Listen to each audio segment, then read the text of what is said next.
Alright, that's enough waiting. Let's get to it. So, today we are here to play another solo Call of Cthulhu module, another Alone Against scenario. This is only the second one that we've looked at on stream, second official one, that is. The first was Alone Against the Frost, which it didn't go so well. It was one of my very early streams, like my third or fourth, something like that, when I was still figuring out how to stream. So it was very rough. Not that I'm some amazing presenter now, but, you know. It also ended very quickly. Alone Against the Frost had a very, very high lethality, and it just kind of felt like it was testing how long you could survive. There wasn't, like, a mystery to solve. There were just monsters to deal with. Like, go this way, get killed by a Wendigo. Go this way, have your brain extracted by Migo. Not a very conducive scenario to, like, investigation or problem solving, really. I wasn't really a fan of it. We also did a multi-part Alone Against Nyarlathotep campaign. So despite the similar name, Alone Against Nyarlathotep is a third-party module. It's in the same sort of format, and that was very good. I did quite enjoy that one. It was very, very long. It took like 3 weeks or something to play. And I've also played Alone Against the Flames off stream many years ago. It was one of my first Call of Cthulhu experiences. So I've not played Alone Against the Static before. So we are going into this together with very little knowledge. I did realize when I was preparing for this that I've seen it before. I'd seen Seth Skorkowski's review over on YouTube about it, and I rewatched that just before the stream, and he was very complimentary about it, so I'm looking forward to it. It apparently should take about an hour and a half to play, and there are two characters here, so you have two sets of character sheets. Hello, Hey Holt. Thank you for dropping by. So we have two characters here. It'll apparently take about an hour and a half, and the characters play very differently, so I'll probably play it through once with each character, just to see how it goes. And if it goes very, very quickly, we can look at Alone Against the Flames, because I think it's been updated since I last played it, and in any case, I've not played this for a very long time. And it is very short, so we can just easily pick this up. Let's see, anything else to mention before I get to it? We do have this log sheet, which is quite neat, where we check off various conditions that might happen, like which character we're playing as and so on. But yeah, let's just get to it, I think. So I'll kind of read through the intro text, then we can get started. So this is apparently inspired by the Blair Witch Project, which I've never seen, but I'm sure that'll be fine. It is a 1990s scenario, so it's not the usual 1920s of Call of Cthulhu, but that's fine. Call of Cthulhu doesn't need to be in the 20s. Right, let's see. So, Alone Against the Static is a Call of Cthulhu scenario designed to be played by a single person, that is me in this case, where you are both keeper and player. You take on the role of either Alex, who is a salesperson, or Charlie, who is a nurse. A young couple who are vacationing at a secluded forest cabin in South Dakota's Black Hills. The collapse of their relationship and a creeping horror growing in the woods around them are the central focus of the adventure.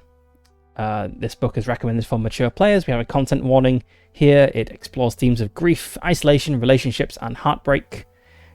And set in the 1990s, out of signal range, so no mobile phones to save us this time. Deadly forces to whom a few decades mean nothing are lurking in the shadowy woods around you. Alright, so I've kind of read through this like getting started stuff before, just to make sure I had everything prepared. And let's see, I'm not sure there's anything really worth going through. I've copied all the stuff over. It does say we'll need a copy of the rulebook, so I do have this just in case we need to reference anything. But I'm not really sure how much we'll need, because the Alone Against modules, they're kind of choose your own adventure books. So I'm not sure. We do get some slightly adjusted rules for dying and going insane, which are also repeated over here on these little summary sheets. So if we die or go insane, we turn to a certain prompt that will tell us what to do, and then we'll probably end up turning back to where we came from. I'm going to keep track of which entries we've visited here, in case we do need to flip around. And I think that's it. I did like this note. Occasionally you may encounter the phrase, "the end." This signifies that your investigator is doomed and the adventure is over. Sometimes it means you have won, of course, but not very often. Yeah. Very Call of Cthulhu. Okay, right, let's get started. So I think I'll just play with Alex first and then with Charlie second, just because that's the order I copied the character sheets over in. Somewhere in the forgotten wilds, where pine needles carpet the forest floor, something stirs. Wind whips around the black hills to places where bears, rabbits, and birds never visit. The trees of the surrounding forest shiver. Beneath the moist earth, something wakes. Shifting from beneath the soil, it erupts in silence from the ground. Its emergence reverberates throughout the wild. Far off, a wolf howls in mourning for what will soon pass. It pulls itself from the darkness and breathes. It blinks. I slightly turn down the background music. There we go. Alright, so take your chosen investigator sheet. That is going to be Alex. Roll 3d6 and multiply by 5 to work out their luck. So let's get rid of all of these dice.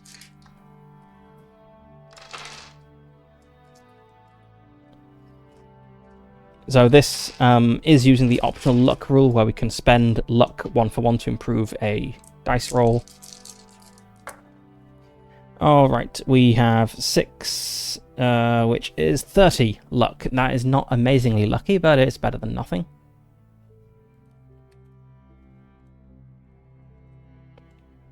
So let's see what our character is good at actually first.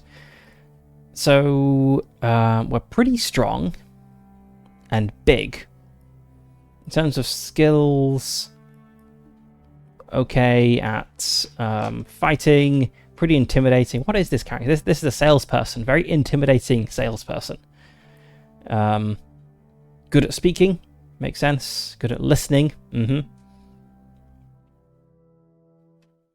Okay, and yes, just good at fighting, being intimidating. So let's also have a look.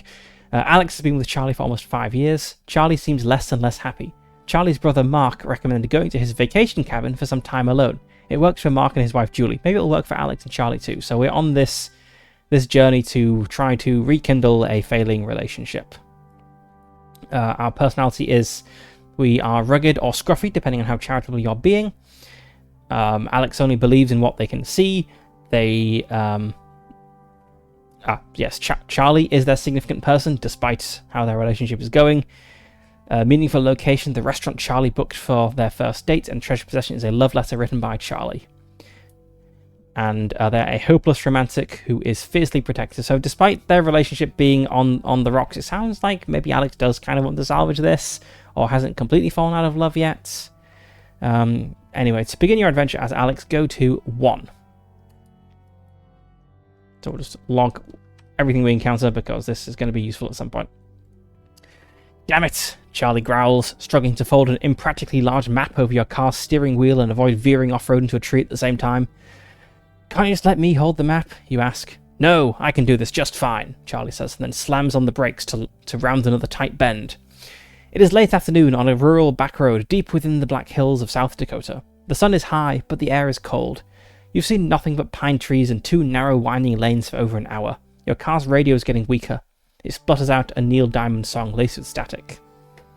Check Alex on the log sheets, because we are Alex.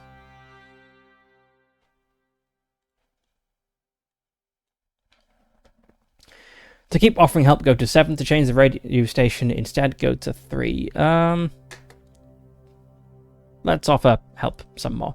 I don't know, maybe, let's see. So Charlie's, I don't know, saying, no, I can do this just fine while struggling with a map and driving. Sounds kind of, maybe Charlie's a little bit frustrated. Let's try offering help again.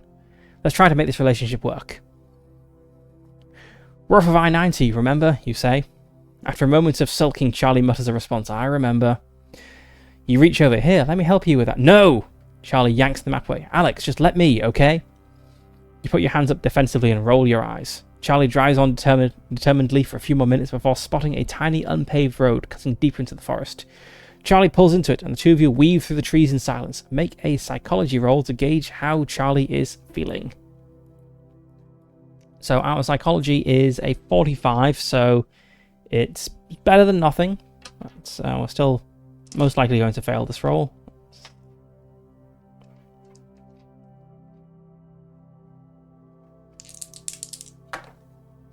A 24.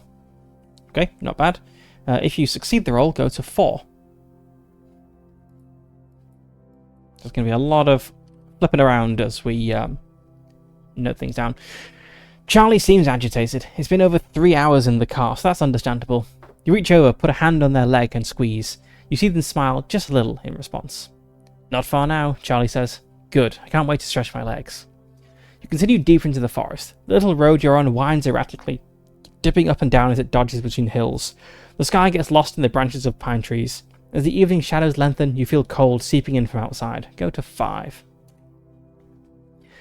So yeah, the impression I'm getting so far is that, I mean, we're only getting it from Alex's point of view because we picked Alex right now, but it seemed Charlie felt kind of frustrated and Alex's seems a little bit more sympathetic. So maybe Alex at least, I think, wants to make this relationship work.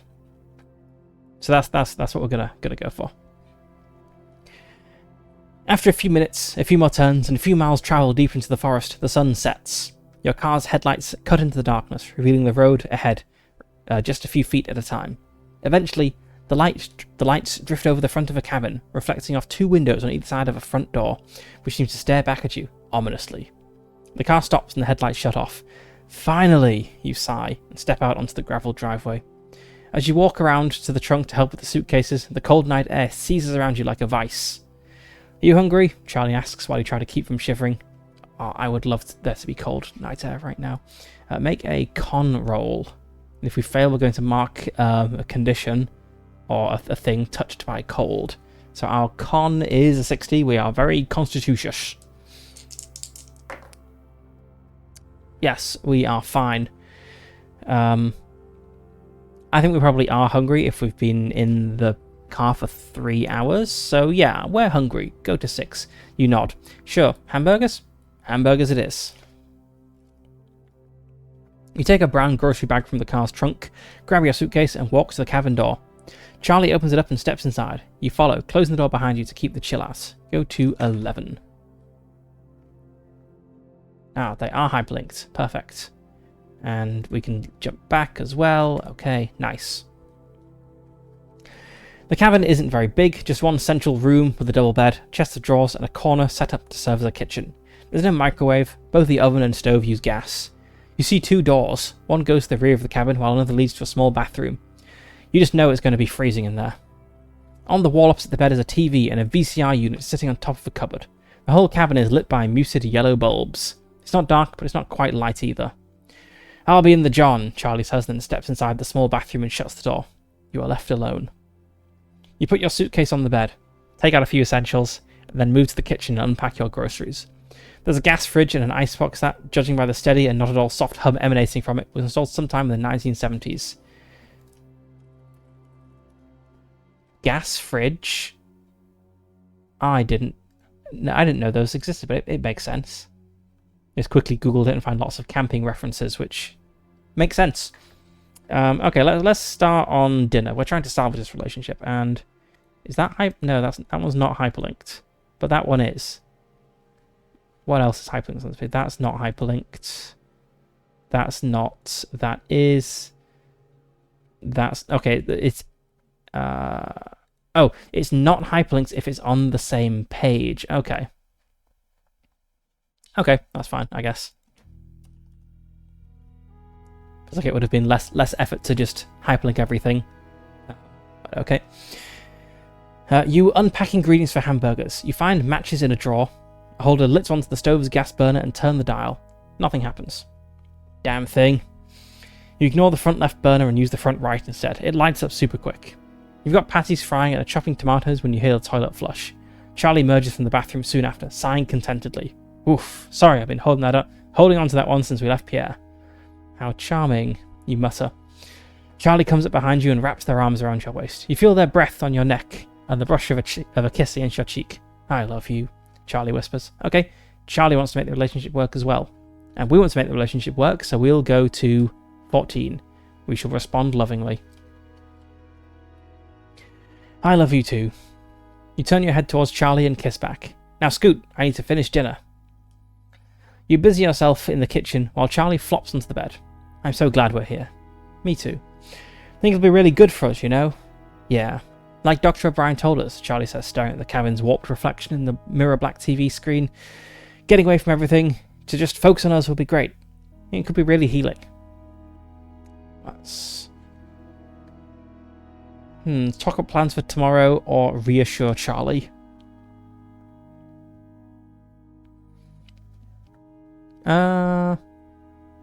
Let's reassure Charlie.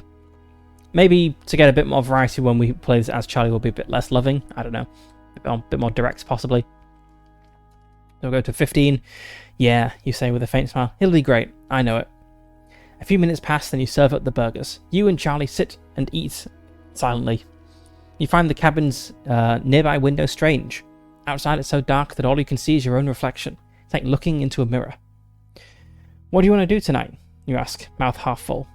Charlie raises an eyebrow. You roll your eyes. Seriously. Well, you want to go on a hike tomorrow, right? You nod. How about we fire up a movie and take it easy? Charlie gestures at the TV. Let's agree. Nothing has ever gone bad from watching a movie in a weird cabin in the woods. Sure, you say. Charlie grins, then takes the dishes and heads over to the sink to clean them. You walk over to the TV unit. It's a relatively cheap model from the 1980s, sitting on top of a dusty VCR player. You switch both on and open a cabinet beneath them, wondering what videos Charlie's brother and his wife left behind. He sure likes scary movies, you say, looking over the titles. 15 different tapes, and he's sure that covers pretty much every major slasher film of the last decade. God, none of these look good. There's not even a single comedy? Charlie asks from the kitchen. Make a spot hidden roll. Our spot hidden is 35. Not the most observant. Nope, we fail. Go to 20. You take out the tapes and go through them one by one, rolling your eyes and performatively gagging at each cover as you go. Charlie walks over and joins you. Maybe we should have stopped by a Blockbuster on the way. You're telling me. These covers all look cheap. Think they're bootlegged? Probably, Charlie shrugs. I could have sworn he said there was more than just horror. He said they watched something that sounded like a chick flick last time they came up. Maybe it's still in the VCR? Charlie leans over and presses the eject button on the machine. There's a whirring of mechanical internals and the unit spits out the tape. Aha! Charlie says. Is it blank? You ask. Nothing written on it, but they're bootlegs, right? You shrug. Whatever, rewind it and we'll take our chances. Can't be worse than any of these. Let's watch the movie right away. The other option was to get ready for bed first, but movie first. You flop onto the bed and stretch your legs. Charlie rewinds the tape, takes the VCR remote and then lays down next to you. Cozy? Yep, you say. Alright, wildcard movie is go. Charlie smiles and hits play. When the film begins, the screen is black. There is faint music but no opening credits. Then the scene cuts to blurry footage that was clearly recorded on a handheld camera. Is this one of Mark's home movies? You ask. Charlie laughs then reaches for a remote. Oh, wow, I'm sorry. Wait a second, that looks familiar, you say, pointing at the TV. Charlie hesitates. On screen, you see a wall of tall forest trees. Leaves and pine needles crunch under the feet of whoever's filming. The camera pans across the landscape, creating a blur of greens and browns.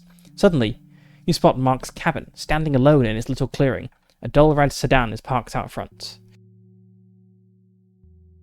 That's Julie's car, Charlie says.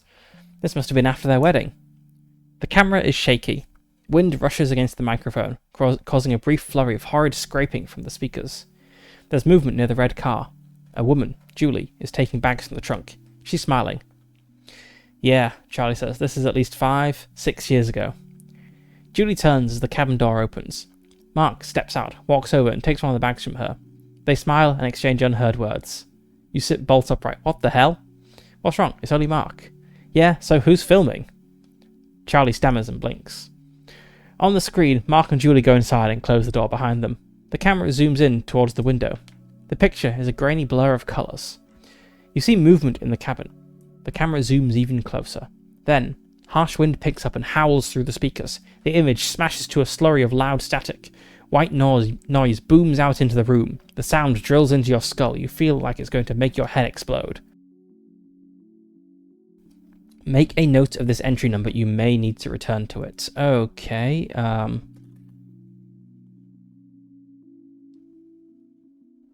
I'll note this down as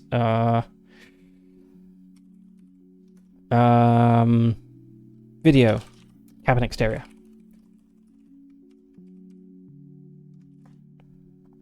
Make a sanity roll. If you fail, lose 1 sanity and check unsettled on the log sheet. My sanity is 50. What's Charlie's sanity? Is Charlie more sane? Charlie's sanity is 60. Okay.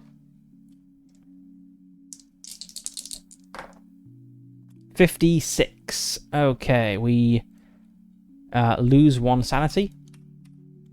We are unsettled.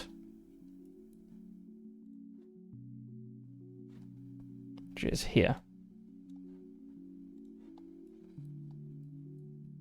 And we've not been reached to 0 sanity or lost 5 or more points in a single instance, so nothing happens on this.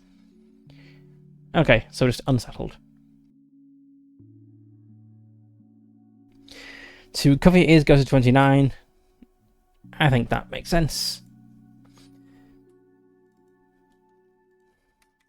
You clamp your hands hard over your ears, but somehow the static still seeps in. Charlie, next to you, does the same. I was hoping Charlie would turn it off. Their lips are moving, but you can't tell what they're saying. You yell something about the remote, but even your own voice is lost, hidden beneath the TV's digital wailing. Charlie puts one hand down and fiddles with the remote. The screeching continues. Charlie snarls, tosses the remote aside, and staggers over to the TV. You watch them go. The TV looks reflected somehow in the windows behind it. Pine trees stand on guard in the black hills outside, but they're riddled with static. Riddled with static. Static! Static! You clamp your eyes shut. Charlie turns the dial on the TV and kills the noise. The screen goes black. A blaring ring lingers a little in your ears. What in the hell was that? You ask. Charlie catches their breath for a moment, then shrugs. I don't know. How the hell was it so damn loud? Top of the range speakers? You roll your eyes. Great. At least it's a top TV to watch a creepy Peeping Tom video on. Oh, come on. That wasn't a Peeping Tom. Charlie gestured to the TV cabinet. Why did Mark and Julie have the tape? If Broken Heart is checked on the log sheet, you cannot stay calm. It is not checked, so I wonder what causes that then. To get frustrated with Charlie, go to 24. To stay calm, go to 30. I'm not sure whether we'll get... Our relationship is, it is in difficulties, so I'm just going to say it's 50-50 whether we get frustrated or stay calm. So 1 to 3, we'll get frustrated. We get frustrated.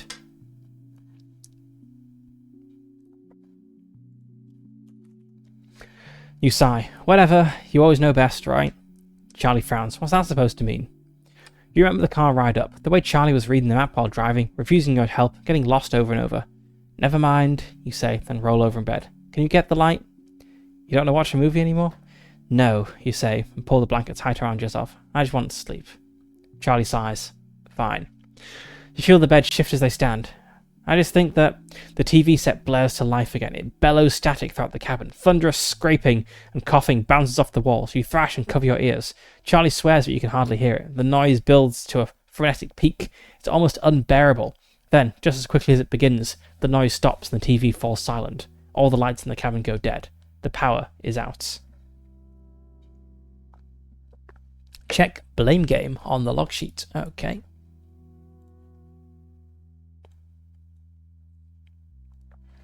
And go to 31.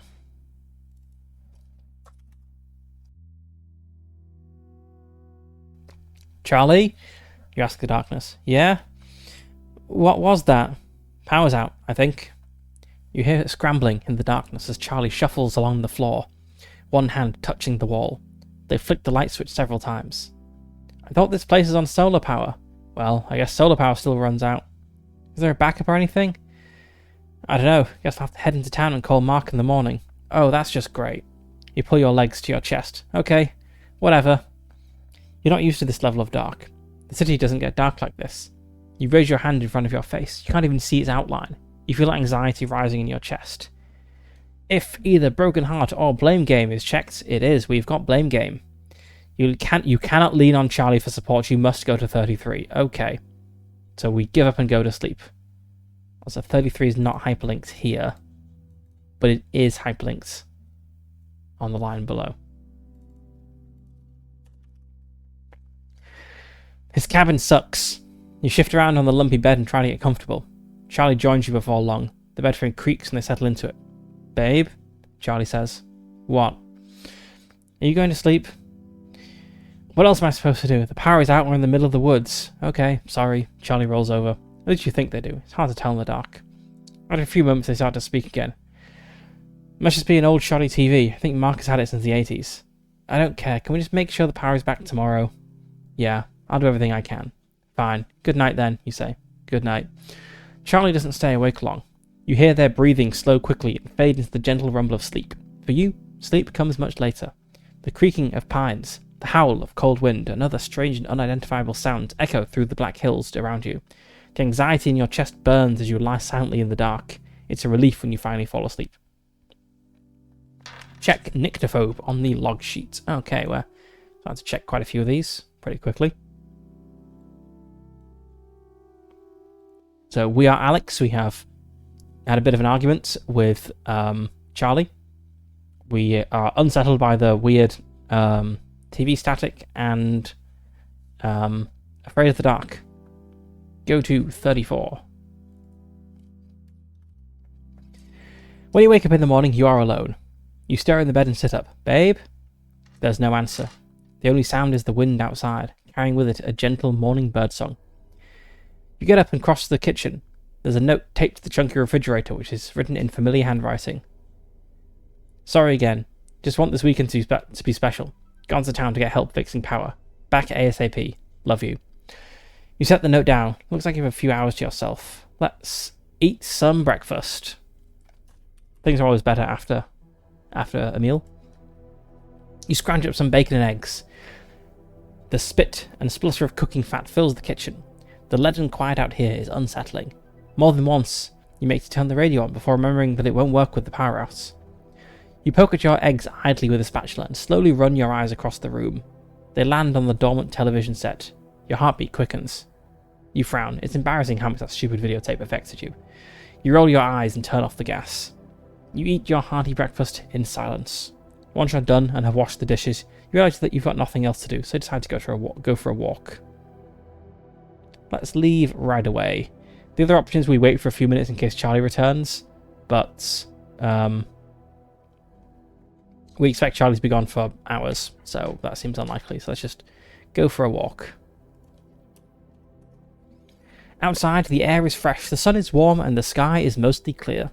You fill your lungs with the scent of moist soil and pine trees. You take a few steps forward and peer down the driveway. It weaves away into the woods. The trees are so thick here that you'd probably have a better chance listening out for cars than looking for them. You turn and head down a walking trail just by the cabin. The earth has been worn smooth by the hiking shoes of innumerable visiting families. Let's slowly get excited about this vacation. I prefer that to getting more anxious. The nature surrounding you eats away at the stress laid into your being. You feel yourself truly smile for the first time in weeks. It happens without any effort on your part. It feels good. You close your eyes and turn your face to the sky. The fresh air and sunlight kiss your skin. It's glorious. Off to the left, you hear running water. You open your eyes and look towards the source of the sound. It's coming from just off the trail you've been walking along. Let's investigate the sound. Leaving the trail has never gone wrong. You step off the trail and stride through the forest towards the sound of running water. The sound is uneven, so you steady yourself on the trunks of the ground is uneven, so you steady yourself on the trunks of nearby pines as you go. You walk for a little while until the sound of the water gets louder. You crest a small ridge and discover a bubbling stream just on the other side. The water is rushing downhill fast, headed south. It's clear and fresh.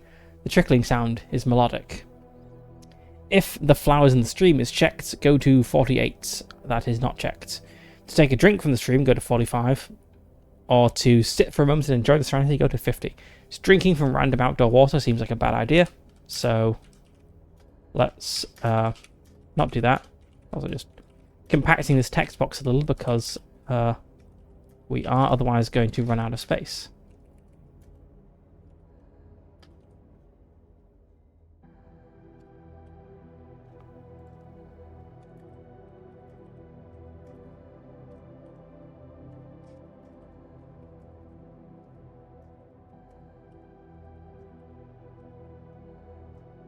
Okay. So we'll just sit for a moment and enjoy the serenity. Go to 50. You carefully walk down to the riverbank. Loose leaves and pine needles wash downstream in a tiny rendition of white water rafting. Steadying yourself, Against a tree, you sit down on the riverbank, lean back and close your eyes. A breeze brushes across your face and hair. You admire the way the sunlight paints the inside of your eyelids red and yellow. Make a listen roll. What is my listen? My listen is a 50. I'm a pretty good listener. That is a 3. That's a very good success. Go to 46.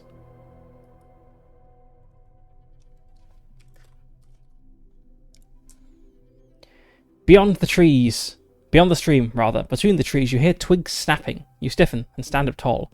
Suddenly, a deer emerges from the tree line. It steps slowly towards the stream, then spots you, freezes, and stares. The water running between you and the deer is the only thing that moves. You're both completely still, watching each other. You notice one of the deer's eyes is swollen with pus and blood.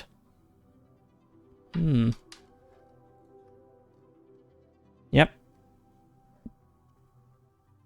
Not a great looking deer. Natural world roll to work out what is afflicting this deer, I suppose. We have 30 in natural world. Wow, we're good at this. The skills relevant to the adventure. It's almost as if thought went into this. Okay, we only just succeeded, 29. So we go to 47. If you fail, go to 53. If you fail but wish to push the roll, you may roll a second time at the risk of stepping onto the unstable riverbank. So, yes, this is a nice thing. I find these solo modules often don't incorporate pushing rolls, but this one does, at least for some prompts. That's nice. Right, so we go to 47. You've watched enough nature documentaries to know that whatever's infecting the deer's eye isn't common. It doesn't look like any of the frightening diseases, prions, or parasites you've seen on TV. You take a step towards the deer, palms raised, trying to look non-threatening. As soon as you move, the deer turns and bolts. It vanishes into the colours of the forest within seconds. You're left alone by the stream. Creepy. You better get back to the trail. Check veterinarian on the log sheet. Maybe we're going to change jobs. And then go to 55.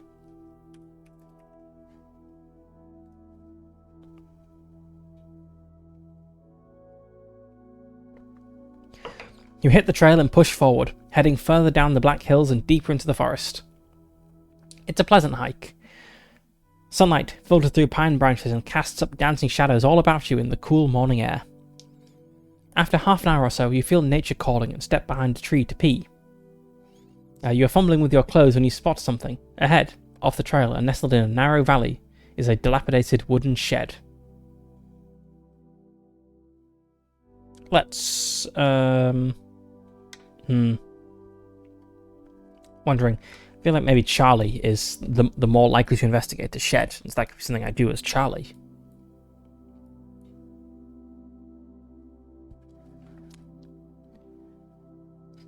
I'm not sure if that's just something I'm judging based on the pictures, though. Is a man more likely to investigate a dilapidated shed? I'm not sure.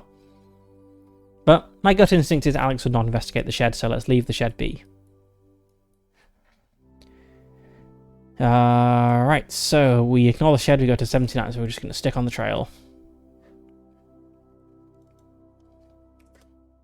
Forget that. You've seen enough horror movies to steer well clear of little abandoned sheds found in the middle of the woods.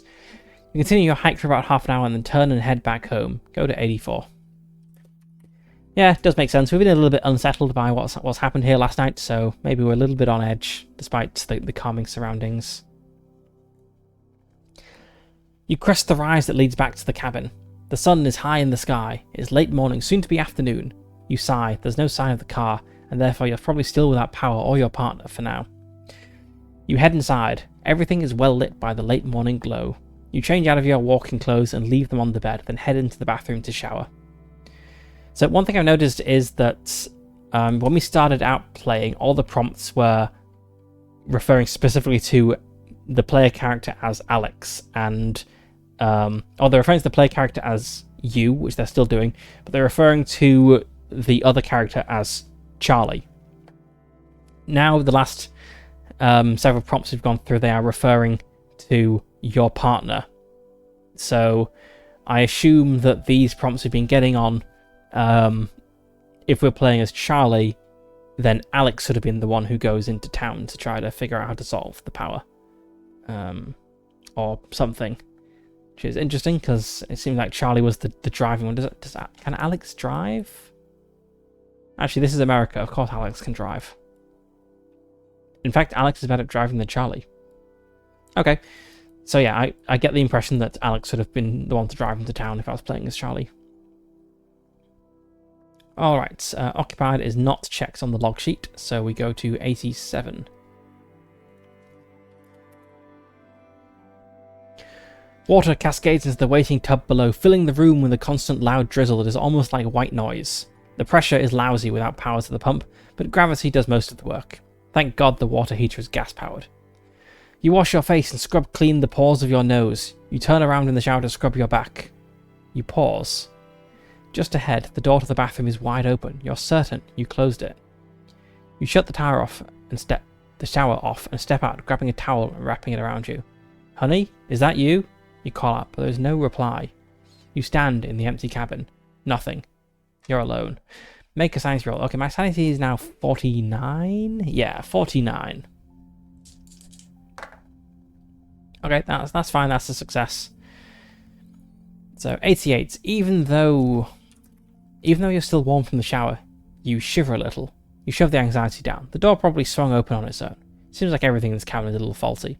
Time to get dressed. Go to 91. You stretch, roll your head around a few times to work the tired muscles, then head over to the bed and open your suitcase. You purse your lips and consider how you're feeling. To put on jeans and a t-shirt, check practical on the log sheet, or to put on warm, soft track pants and a sweater, check comfortable. I'm feeling practical. If we're the sort of character who goes out for a hike first thing in the morning, we're probably going to wear practical clothes. Oops. So choose either option, then go to 93. So let's check practical on the sheet. Maybe Charlie's that is the more comfortable person. Alright, 93. Freshly dressed, you feel renewed. Now, what to do with the afternoon while you wait for your partner to return? Hopefully they have a solution to the power problem. To make some food, go to 94. To search for a flashlight and batteries, so you have light when it gets dark, go to 95. Trying to restore the power yourself, go to 368. That's a high number. I think I want torch and flashlights, because I am a nyctophobe. I do not want to be in the dark another night. So I'd feel much more happy with flashlights and batteries. You know there was a heavy-duty flashlight in the car, but it's gone now. What do you have here in the cabin? Right now, when the sun goes down, you'll be left in the dark. Make a spot hidden roll. That is a 20, which I believe is a success. Yes, that is a success. My spot hidden is 35. If you succeed, go to 97. 97. In the cupboard beneath the sink, you find a little plastic container with a mini flashlight in it. You switch it on. It works, but the beam is weak. The batteries are probably dying. You look for spares in the pantry, the bathroom, and in the bedside tables. Eventually, your gaze settles on the TV cabinets. You cross the cabin to the television and perch on your knees in front of it. You open the cabinet and scan over the videotapes. You move some of them aside to look deeper into the cabinet. In the dark, right at the back, you find a blister pack of batteries. They must be kept here for the remote control, but they fit the flashlight. Jackpot. You swap the batteries out. The beam becomes much stronger. I was expecting the TV to burst into life when I did that. Okay, check fully charged. If well fed is checked, it is not checked. So to cook some food goes to 94. Okay, if we'd done it in a different order, something different might have happened here. Interesting.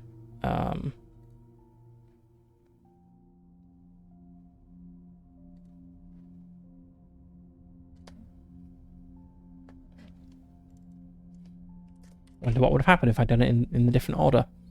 You head to the kitchenette. You're glad the fridge and stove are powered by gas. Cook up a meal, then enjoy it alone at the little dining table. Check well fed on the sheet.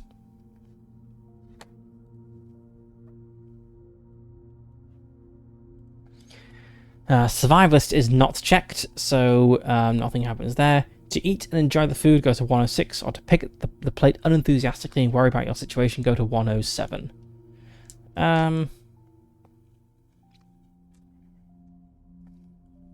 I'd have felt kind of 50-50 about this if I didn't have the flashlight, but I think with the flashlight I'm going to enjoy the food.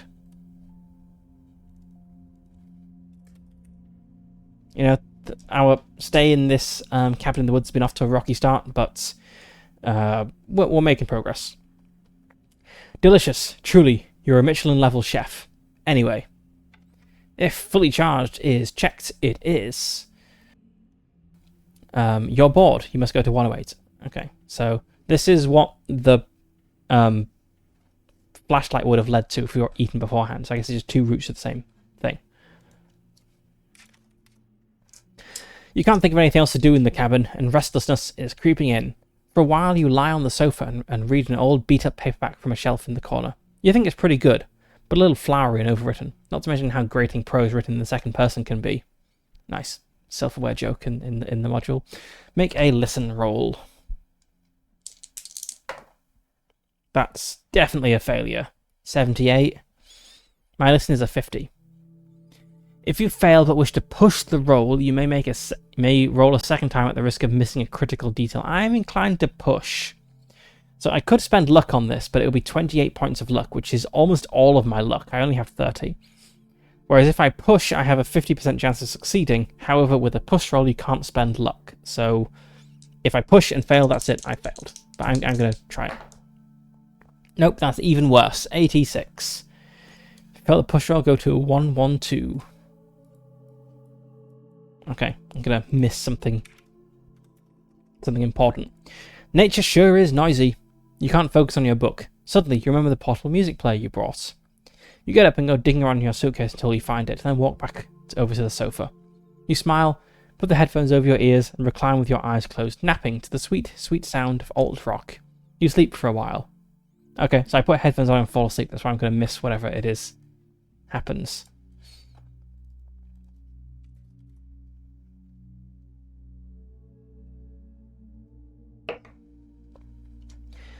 You're on the couch for a long time. You fall in and out of sleep. You try to read a little more, but the book bores you. Eventually you stir and blink the sleep from your eyes. The sun has set. Heal 1 hit point if you've lost any so far. Interesting. So there's some path that leads this way where we end up getting hurt. I wonder if the mysterious cabin is. That's okay. Check well rested on the log sheet. We are not only well fed, we are well rested. And go to 142. It's dark. Clouds cover the sky. The moon is hidden. You lay on top of the bed for a while, listening to the wind shaking the branches of the pines all around. Every few minutes, you think you can hear your partner arriving back. Every time, you're wrong. When you walk around the cabin, you use your flashlight to guide your way.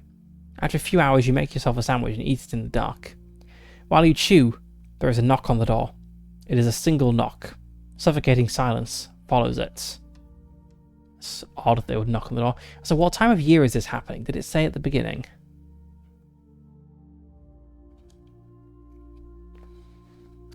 Let's see. Like, does it say maybe in the first few prompts?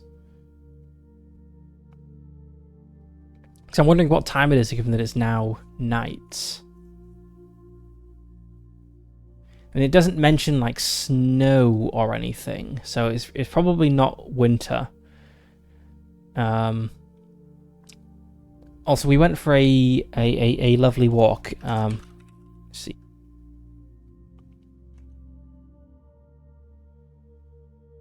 Okay, so I just found something. Trees shiver in the foul moments of summer. I'm not going to read any more of that prompt, but it's happening in summer, I guess.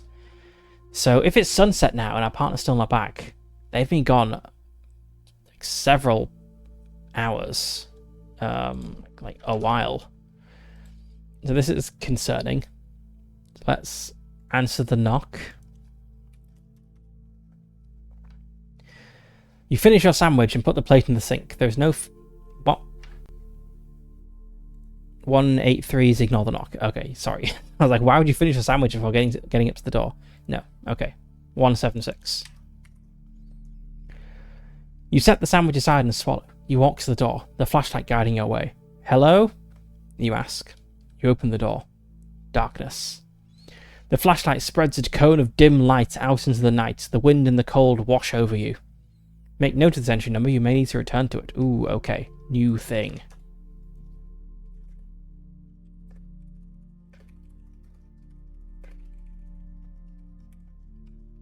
The missing knocker. Make a sanity roll. If you fail, lose 1 sanity. We pass. It's creepy, but not mind-bendingly creepy. Lumberjack is not checked. To dismiss the noise as an accident of the wind, go to 181. I think we'll wait a moment longer. Like, it's odd. Unless it's like a tree, like right up by the door, it'll be odd for the wind to somehow make a knocking sound. So let's go to 178.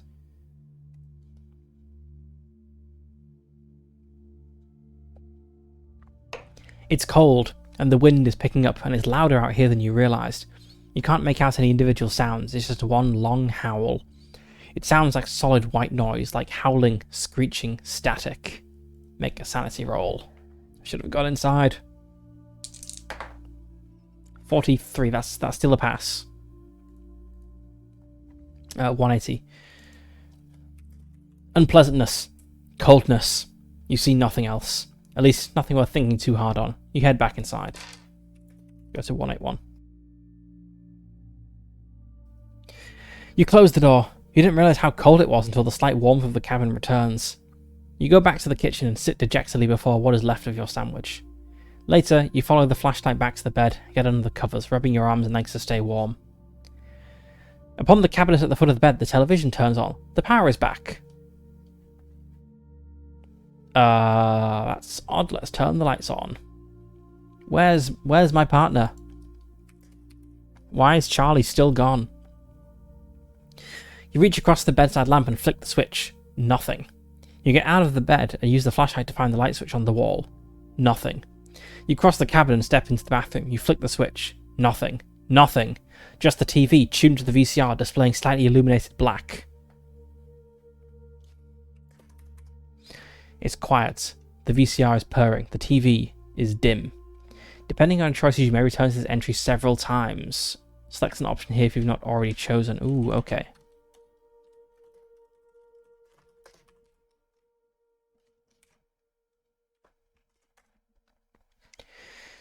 Quiet in the evening is checked. It is not. If the couple who came to the cabin is checked, it is not. To play the tape from last night, I don't think I want to do that. Let's leave the TV. I mean, I kind of want to turn the TV off, but that's not an option. So I guess I'll leave it alone. You turn away from the television set and cross over to the bed. You sit down and try to avoid looking at it. You can hear it humming, ever so softly. So we could head to sleep, or we could step out onto the porch and look one last time for the return of your partner, which I think we have to do because it's weird that they're not back yet. It's very concerning.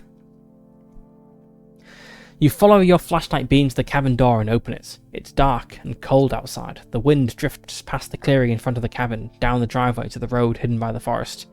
You shine the flashlight left, then right. There's no sign of your partner. You are obviously being optimistic. If there are any cars out here, you'd hear them a mile out. Make a listen roll. 80. There's no option to push here. And my listen is 50. I could spend all of my luck to succeed. I don't think I want to, though. I think I want to save my luck for like minor misses. So I fail.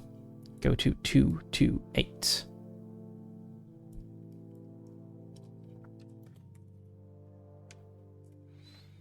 You hear nothing. You see nothing. Your partner hasn't made it back. Hopefully they're held up somewhere or arrive at some point during the night. Still, you can't help but fear the worst. You go back inside and close the door behind you. A half second later, something slams against it. The collision is loud. The door shudders. You hear a roar of anger and the sound of fists beating against wood. The wooden doorframe begins to splinter. Someone is screaming bloody murder and trying to get inside.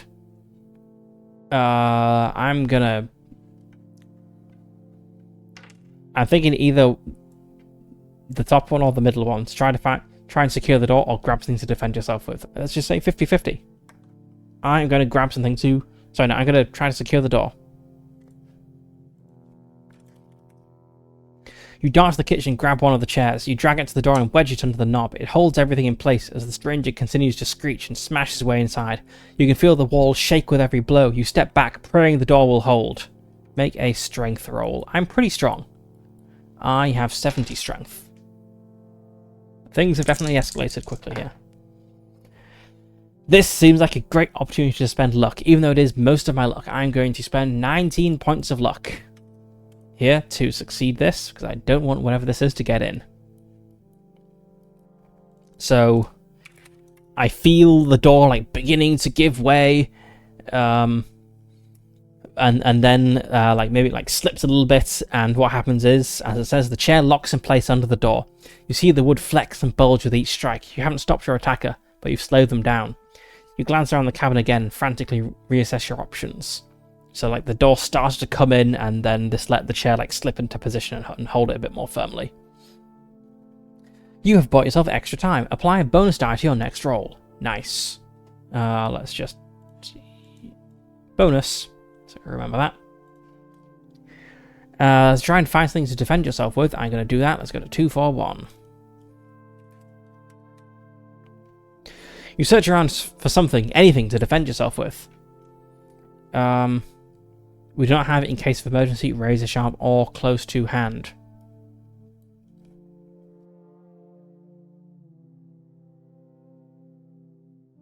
So we are going to improvise and grab the closest thing to hand. Go to 2, 4, 5.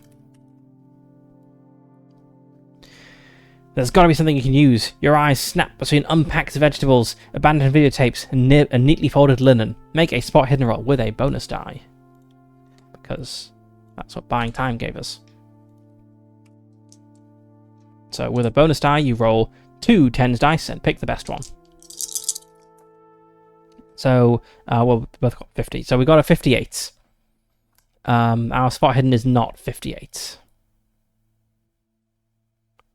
Spot hidden is 35. We do not have the luck to get it, and this roll does not allow pushing. So we fail to find anything good.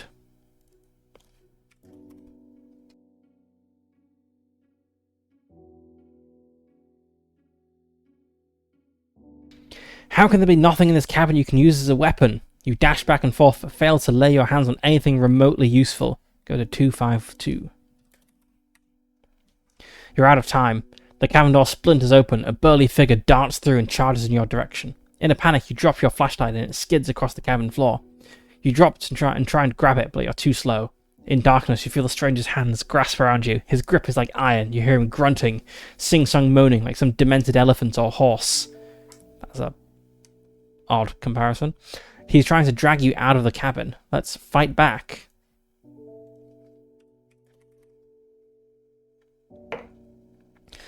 You struggle and try to break free of the stranger's grip. There's no way of giving it without a fight. You lash out, kick, shout, do everything you can to escape. Make a fighting brawl roll. We're like okay at this. Oh, actually, we're pretty good at it. 55. That is a 2. If you succeed, goes a 2, 8, 3.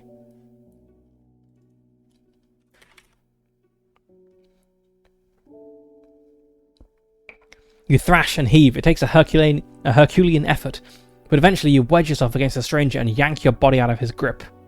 You scramble out of his reach. He snarls in frustration. "The child will have you," he bellows. "You will serve the child!" You steady yourself and look up to see the stranger approaching you again, fists flailing. You also notice with a start that the two of you have managed to swap positions during the scuffle. You are now between him and the door. There's no way you're staying. You spin around and sprint away from the cabin out into the woods. The stranger's howls of fury grow fainter as you vanish into the night. Okay, make note of this entry number. You may need to return to it. Okay.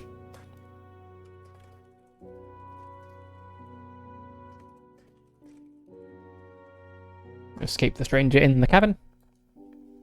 Take 1d4 damage.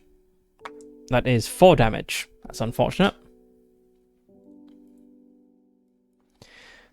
We only had 13 hit points, so we are on 9. Go to 298.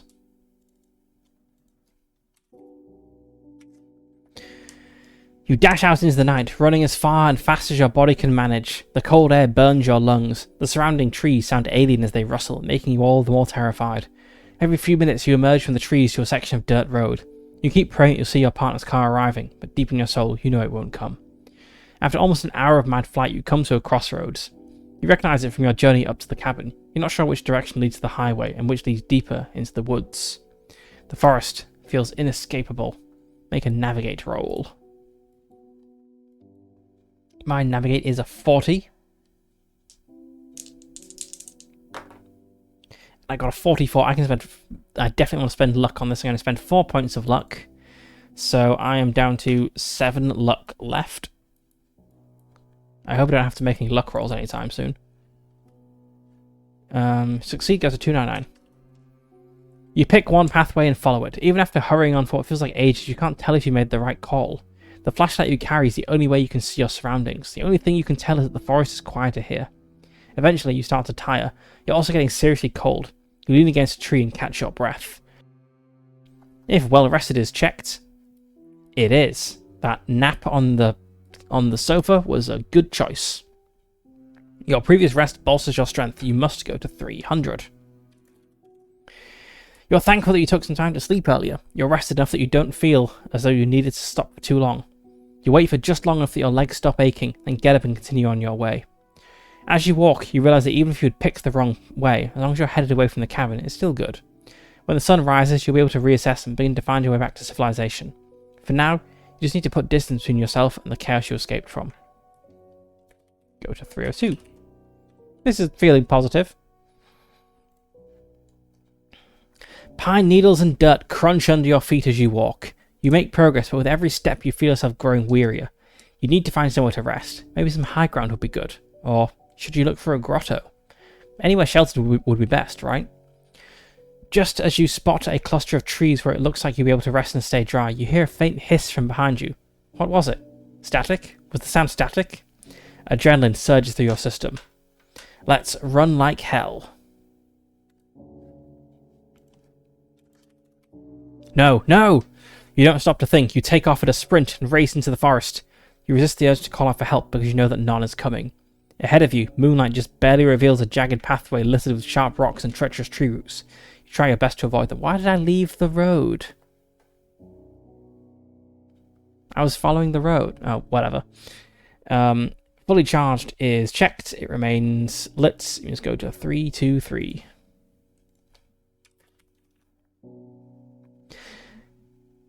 Without light to guide your path, you'd almost certainly break your neck running over the uneven ground ahead. You silently thank your lucky stars that you stopped to add extra batteries to your flashlight. You dodge between the hazards and leave the sound of static behind you. After a minute or so of mad dashing, you can hear nothing but the rustling of forest pines. Just as you're about to stop to catch your breath, you suddenly break through the trees and emerge, blinking, into a large moonlit clearing. Without the pine trees hiding the light, you can see much more clearly here. The clearing you've wandered into isn't very large, but somebody is still set up inside it. You see a small tent next to a dormant fire pit. Maybe you found help. Let's see, familiar face or wrong turn. Nope. Broken heart. Nope. Go to 275.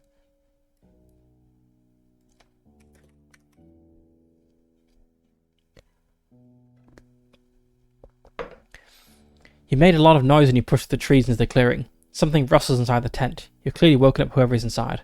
Hello? A timid voice calls out. The tent flap unzips and an unfamiliar man steps out in the moonlight. He's fully clothed. He looks towards you, hesitates, then nods. You notice that his eyes show no sign of surprise. Let's respond politely. Manners are important. Hello? You call out. You struggle to keep terror or anger from creeping into your voice. The man approaches you. He's smiling. Don't worry, the man says, holding his hands up, empty palms turned towards you. It's okay, I'm your friend. His voice is small and falls eerily. His eyes are wide with excitement. You look around, but there's nothing in the clearing that gives you any new insight into what's going on. What's happening? You ask. You don't expect a real answer, but to your surprise, you get one. I'm someone who can hear it, the man says, then lowers his hands. Hear what? The child. What? The child of the forest. You've heard it too. I know you have.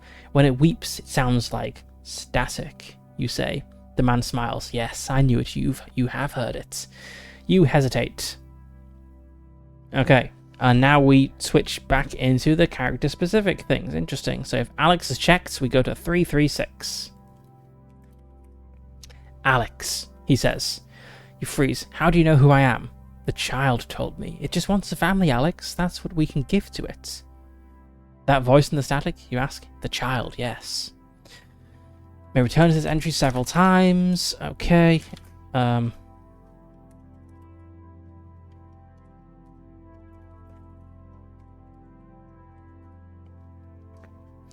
ask what the child is, go to 337. To ask more about what the child wants, go to 338. To ask how the stranger knows us, go to 339. To ask if he's the man you've seen around.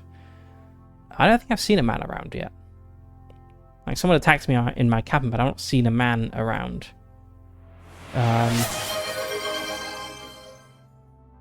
Oh, hey, Hime. Welcome. Playing some Call of Cthulhu. Okay. Let's I think let's tell the man he's talking nonsense. What child of the forest is it that speaks through static? So I'm not gonna bother asking about this child thing. I just want to get out of this situation. I am having fun. My character is... Well, I thought I was on the verge of escaping this horrible situation, but I've now found a creepy man in the forest. So who knows how it's going to go. Let's see. You shake your head. This is nonsense. Trust me, he pleads. I was doubting at first as well, but the child showed me I could have so much more. He steps towards you. You step back.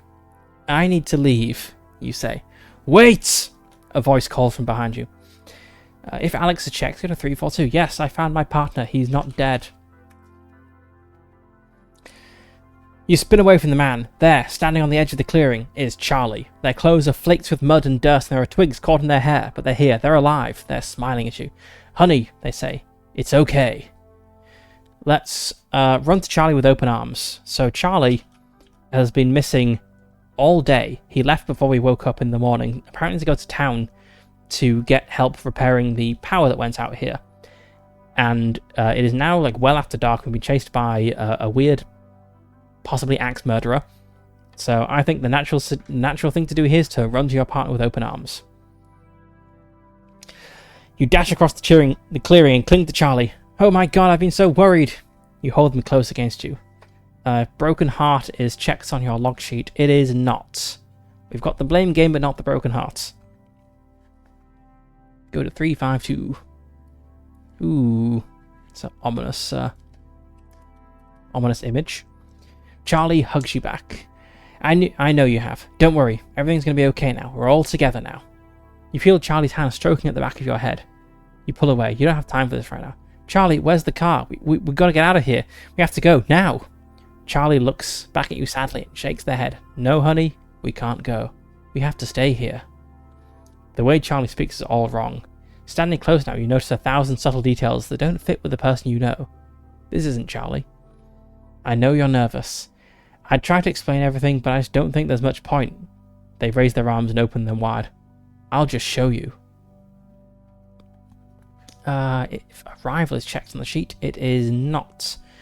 Okay, go to 348. You can't bring yourself to answer. Your mouth just opens and shuts like a fish's. Charlie watches you for a long time, then bows their head. Your heart drops. I need you, Alex, Charlie's voice says, but this time it comes from behind you. You spin around to see that the man who crawled out of the tent, body unchanged, is now wearing Charlie's face. There's two of them now. They're on either side of you.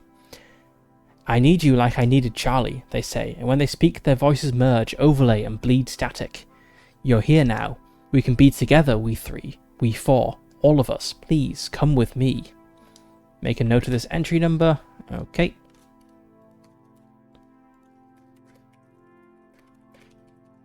Speaking in unison, that seems a good description. Make a sanity roll. We've only lost like 1 point of sanity so far. We're holding it pretty well, but I feel this might be the time when we lose it. 94, yes, we are definitely losing it. Okay, lose 1d6 sanity. That is 6 sanity, okay. So, we hit the rule for sanity. So, if you lose more than 5 sanity points in a single instance, you trigger a bout of madness. Mark down the passage you're in, then go to 329. Okay, right, so, we're on 348. We're now jumping over to 329. Let's indent this to remember it's like a different thing. And let's find it. It would be very handy if they had like if this was in the bookmarks, but it is not. Let's see, 329. You've seen too much. Your brain short circuits. You blink and try to comprehend what you've just seen. You desperately hope that you'll be unable to. Make an intelligence roll. Fortunately, Alex is kind of dumb. She may not comprehend what she has seen. No, comprehension is all... No, that's a 92. That's well above. She is dumb. It's okay. She doesn't understand. If you fail, return to your previous entry. So she sees this weird thing and kind of has a momentary breakdown and is like, I don't know what to make of this. Let's just mentally reset back to like 30 seconds ago. Okay, let's not agree with my weird duplicated boyfriend. Was it 356? Or did I just get that wrong? We're on 348. To refuse, go to 357.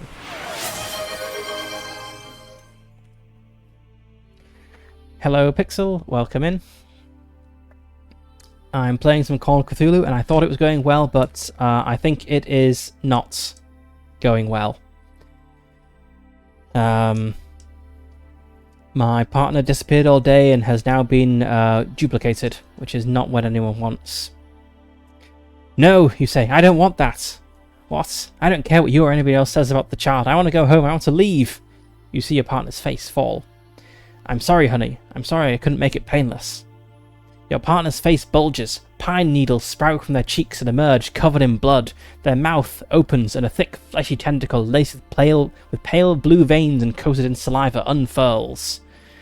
You hear your partner's voice screaming, The child is given form! From its flesh emerges a true manifestation! A dozen more voices join the noise. They are laughing, shrieking and crying. They are chanting something, a name. They repeat it again and again. Ushtikar! Ushtikar! Your partner steps closer. Clothing sloughs away from their body as their chest spills open to reveal a sphincter-like maw, from which echoes a horrid, swarming wail of static. And this doesn't trigger a sanity roll? Okay, I'll take it. I'm gonna run. I'm not gonna try to fight this. You take one last look at your partner's body. It's disintegrating, turning into something foul before your eyes. There is nothing left you can do for them. It doesn't matter how you feel about them, what you wanted for them. Some greater force has decided for you. All you can do now is run. You race for the edge of the clearing. You can make it out if you're fast enough. You hear the warped sound of your partner's voice calling after you, but you don't turn to look back. Then you hear heavy slamming footsteps fast approaching. Make a dex roll. My dex is 65. I'm reasonably dexterous.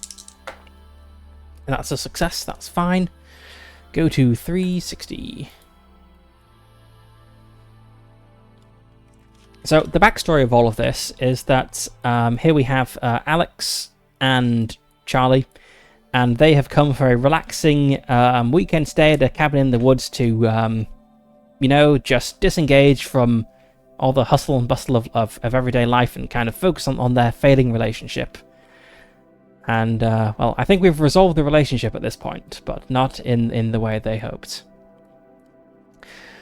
You run through the forest, you jump logs, duck under low-hanging branches, deftly avoid the moss-ridden stones. For a while, you hear the sounds of pursuit, but terror, rage, and anguish pushes you to run for far longer than you ever have before. Eventually, the sounds of pursuit fade. You keep running, tears streaming down your face. You run for hours. You only stop when the sun rises. Yes, cabin in the woods. Never go to a cabin in the woods. They even found an unmarked videotape that they watched. Beginner's mistake.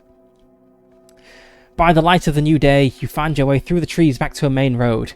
You walk, haggard, for hours. Sometime in the mid-afternoon, when the autumn sun is beginning to dip, you're picked up by a passing trucker. He stares at you curiously and asks repeatedly if you're all right. You never answer him.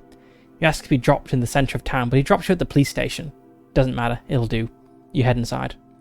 Days pass in a blur of hospital visits, police reports, and soul-sucking interviews with smiling psychologists who assure you they're only there to help. Search teams go into the Black Hills to try to find your partner. They don't find anyone, but you never really thought they would. They do eventually find your car.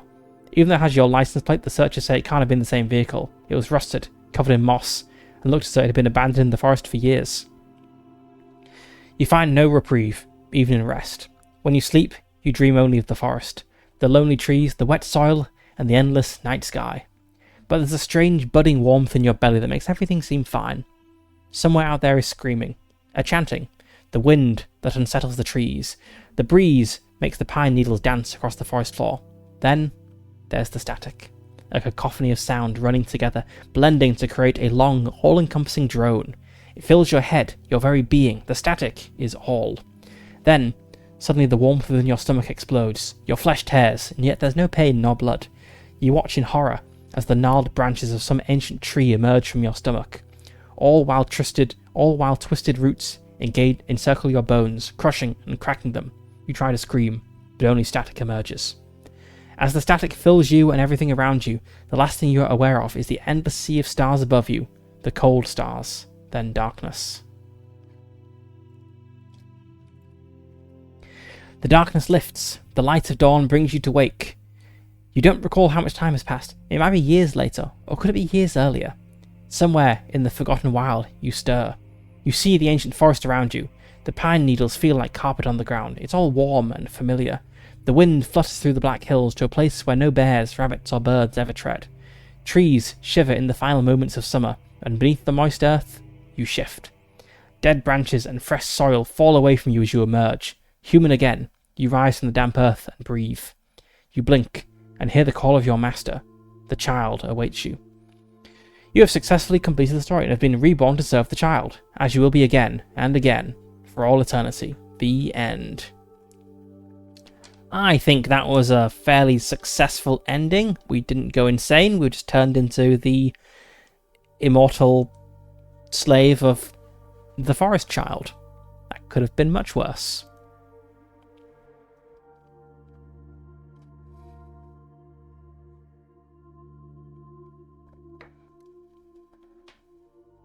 That was pretty good. But it had this mechanic where various prompts tell me to check things on this log sheet, and other prompts would be like, if you checked fully charged, do this, otherwise do this, and so on. And most of these ones that I checked didn't actually come up, so I must have made decisions that I must have skipped things with the decisions I made, and also there's lots of these prompts that I've not checked, so it seems there's quite a bit to this that I didn't experience, which is good, because now, after a short break, I want to play it again with Charlie and try tackling it slightly differently. So I'm going to step away for a moment to stretch my legs, and then we shall try again as Charlie and see what happens. It'll be kind of fun if he dies horribly rather than being turned into some weird undead slave. But we will see. So let's just scroll over to the start, and I'll be back in a moment.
Okay, I'm back. Also, I didn't notice that you got the Great Curse pixel. That's very unlucky.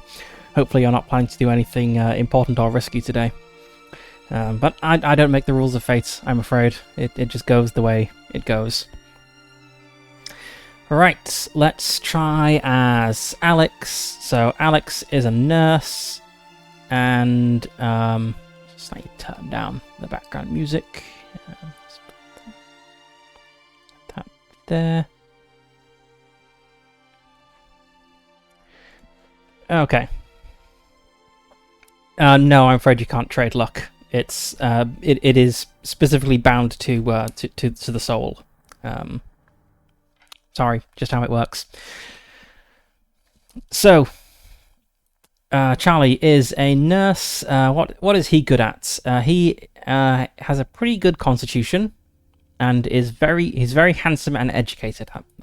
Educated makes sense being a nurse. He is very good at first aid. Also makes sense for a nurse. And good at psychology. Good at noticing things. Okay. Now, in the beginning, in like the few like prompts where we had Alex and Charlie interacting, I had them kind of both wanting this relationship to work out, but they were like a little bit frustrated with each other. I think I'll probably do Charlie the same way. I'll just have Charlie. He wants it to work out, but if they have like frustrations with each other, and we'll let that inform his choices. So we start by working out his luck. Okay, he's going to be way more lucky. That's good. So his luck is... we've got a 5, a 6, and a 3. So that's 14 times 5, which is 70 luck. He is more than twice as lucky as Alex was. Maybe I won't have to ration the luck quite so much. Alright. Go to prompt 2.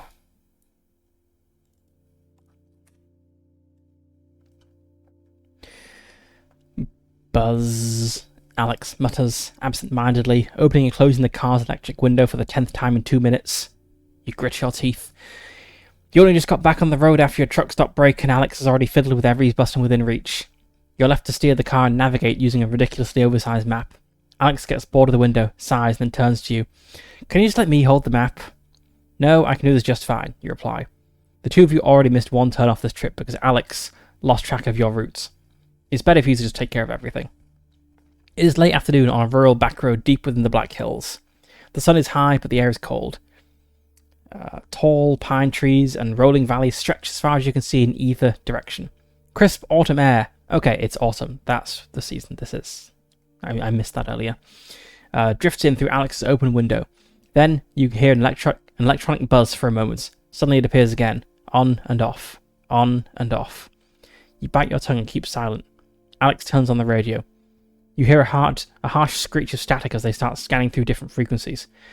This is all pointless. You're way out of signal range. The only song you can pick up is a heavily distorted Neil Diamond single. Okay, nice. I like how we got the different viewpoints. So just to compare this with Charlie, with Alex's opening prompts, we get, damn it, Charlie growls, struggling to fold an impractically large map over your car's steering wheel and avoid veering off-road into a tree at the same time. Can you just let me hold the map? You ask. No, I can do this just fine, Charlie says, and then slams on the brakes to avoid another tight bend. It is late afternoon on a rural back road deep within the Black Hills of South Dakota. The sun is high, but the air is cold. You see nothing but pine trees and 2 narrow, winding lanes for over an hour. Your car's radio is getting weaker. It splutters out a Neil Diamond song laced with static. And then we can keep offering help, or we can change the radio station. So for both of them, we kind of see the frustration with the partner, and we don't get the bad behavior that they're doing. So in Alex's view, Charlie seems kind of frustrated and cranky, and in Charlie's view, Alex is kind of annoying and fidgeting. Nice touch. Okay, so we check Charlie on the sheet. And Let's ask Alex to stop. She's making a buzzing noise. It's annoying.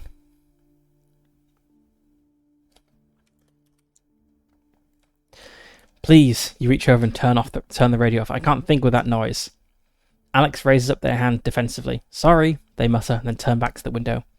You look back to the road. In your peripheral vision, you notice Alex shoot an irritated glance your way.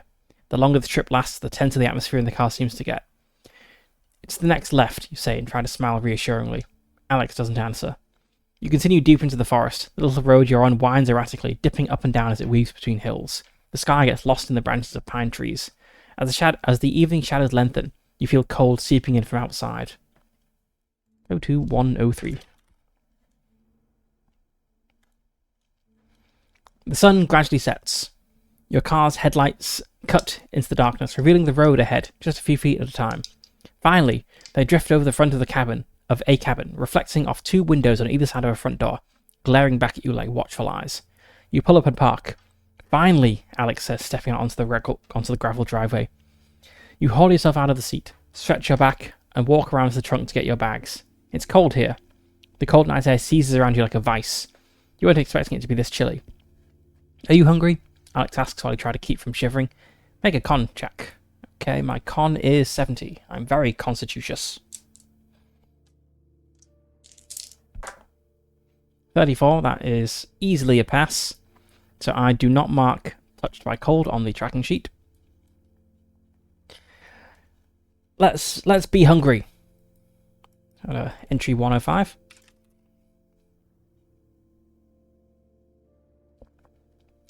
Please. Burgers? Alex smiles. Sure. You drag the bags to the cabin and unlock the door. You stick one hand inside, feel for the light switch, then flick it on. Alex peeks inside and nods approvingly. Wow, super cozy.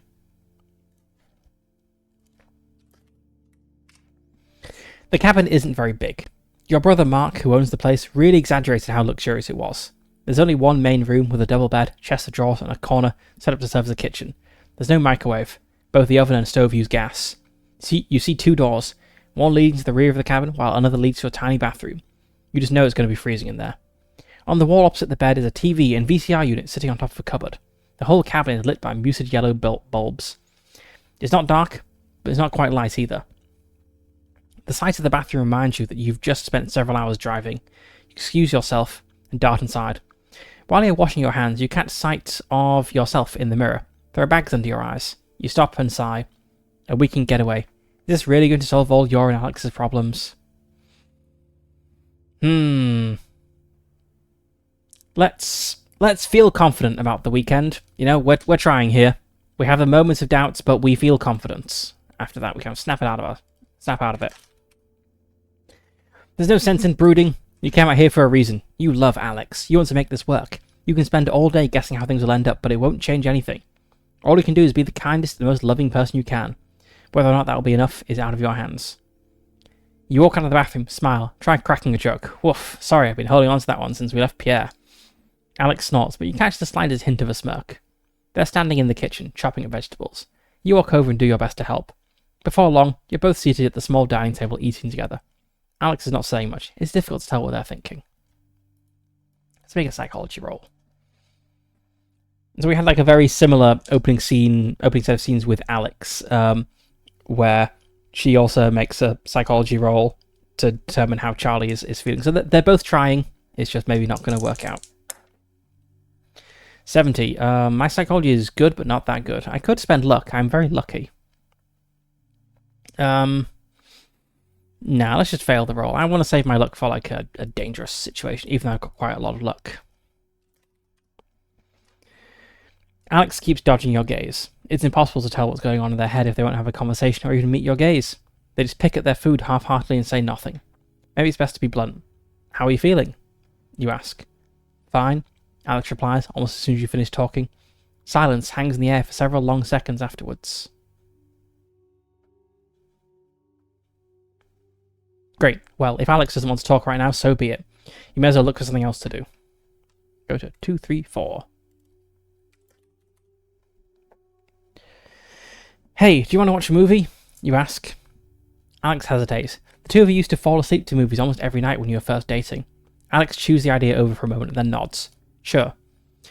You take the dishes over to the sink and wash them up while Alex brushes their hair. When you're done, you head over to the TV unit. It's a relatively cheap model from the late 80s sitting on top of a dusty VCR player. You switch both on, then open a cabinet beneath looking for videos. Mark sure likes scary movies, you say, looking over the titles.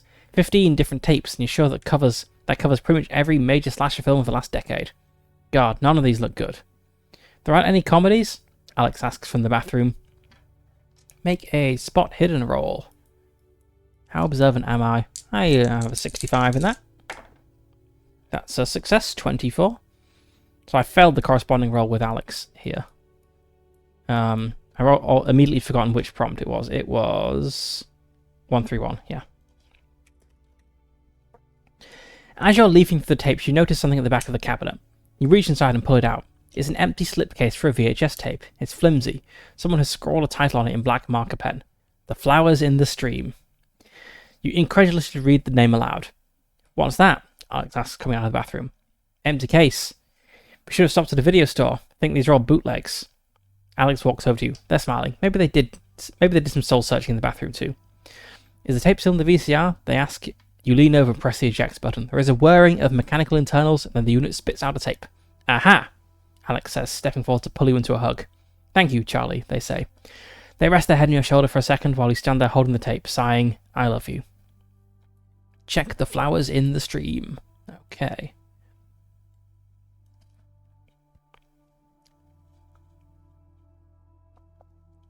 And then let us respond lovingly, because we want this relationship to work. You smile at Alex before replying, I love you too. The two of you stay silent for a moment afterwards and enjoy the silence.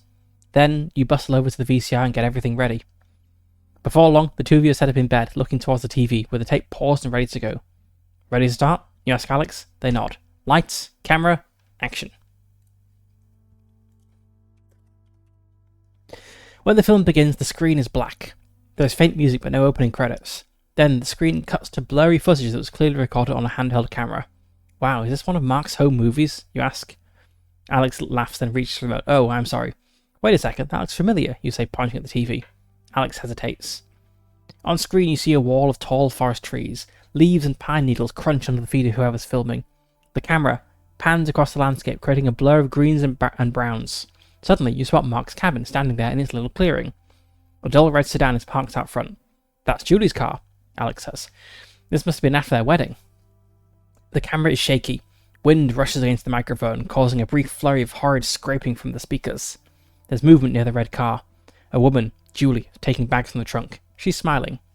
Yeah, Alex says. This must be at least 5, 6 years ago. Julie turns as the cabin door opens. Mark steps out, walks over, and takes one of the bags from her. They smile and exchange unheard words. You sit bolt upright. What the hell? What's wrong? It's only Mark. Yeah, so who's filming? Alex stammers and blinks. On the screen, Mark and Julie go inside and close the door behind them. The camera zooms in toward the window. The picture is a grainy blur of colours. You see movement in the cabin. The camera zooms even closer. Then, harsh wind picks up and howls through the speakers. The image smashes to a slurry of loud static. White noise booms out into the room. The sound drills into your skull. You feel like it's going to make your head explode. Make a note of this number. Okay.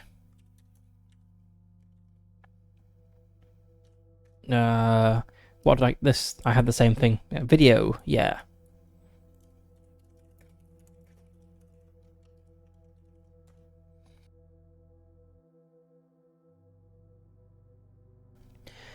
Make a sanity roll. So how sane am I? I have 60 sanity. Did Alex also have 60 sanity? No, Alex had 50 sanity. Okay. 80. I'm trying to remember whether you can spend luck on sanity rolls. I believe it says in the beginning. It's been so since I've properly played Call of Cthulhu. Luck. Nope, you can't spend it on sanity rolls, so I fail this roll. I lose 1 sanity and check unsettled on the sheet. So I'm down to 59 sanity. Still pretty sane, but, could be better. We could all be more sane. Unsettled, alright. Let's scramble for the dial and turn it down.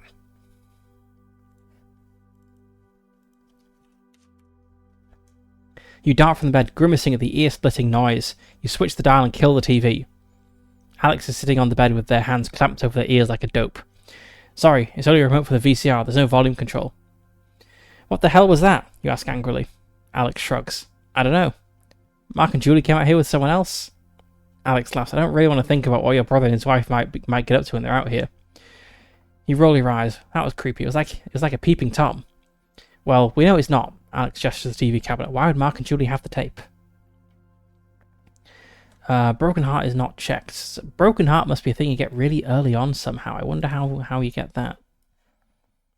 Let's not get frustrated. Let's stay calm. Take a deep breath and relax. You shake your head and take a deep breath. You're alright. It's stupid. Let's just forget about whatever the hell that was. You still want to watch a movie? Alex asks. Sure, whatever is fine. One of those schlocky flicks, you say. Alex gets up. My pick? Your pick.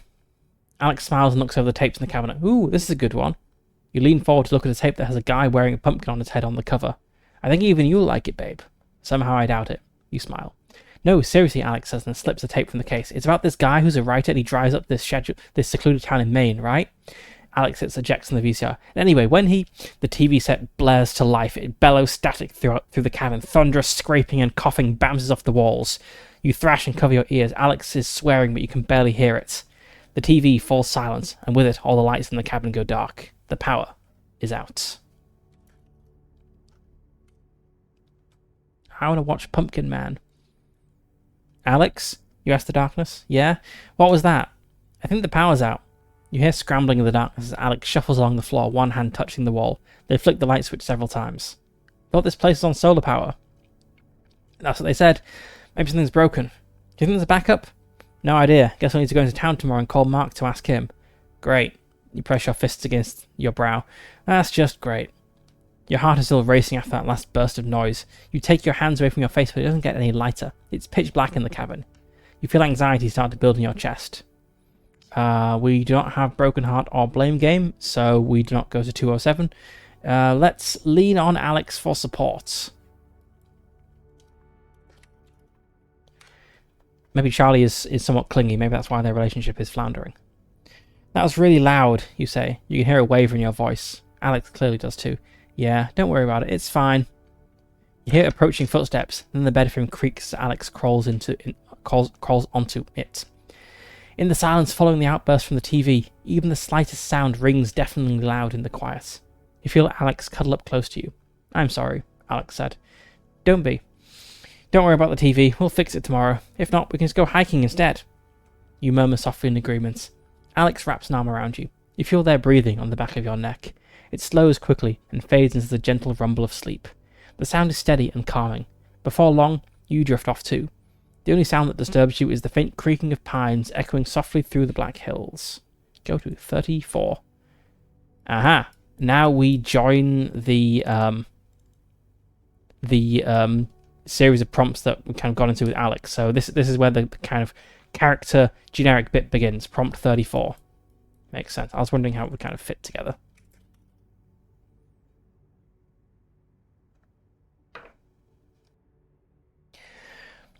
Kind of interesting to map this out, you know, with a graph of like all the prompts. We've got like prompts 1 and 2, and these go like 2 goes to like 83, and there was also like 84 or something, and like where all these things go, and just work out, you know, what like the shape of this thing is, because it's kind of interested in like how you structure a big choose your own adventure module like this.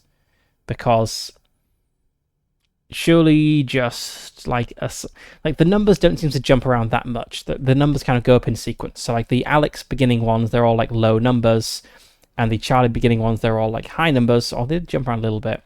And then we get this common sequence beginning at 34, and we go through a bunch of 30 numbers and 40s and 50s.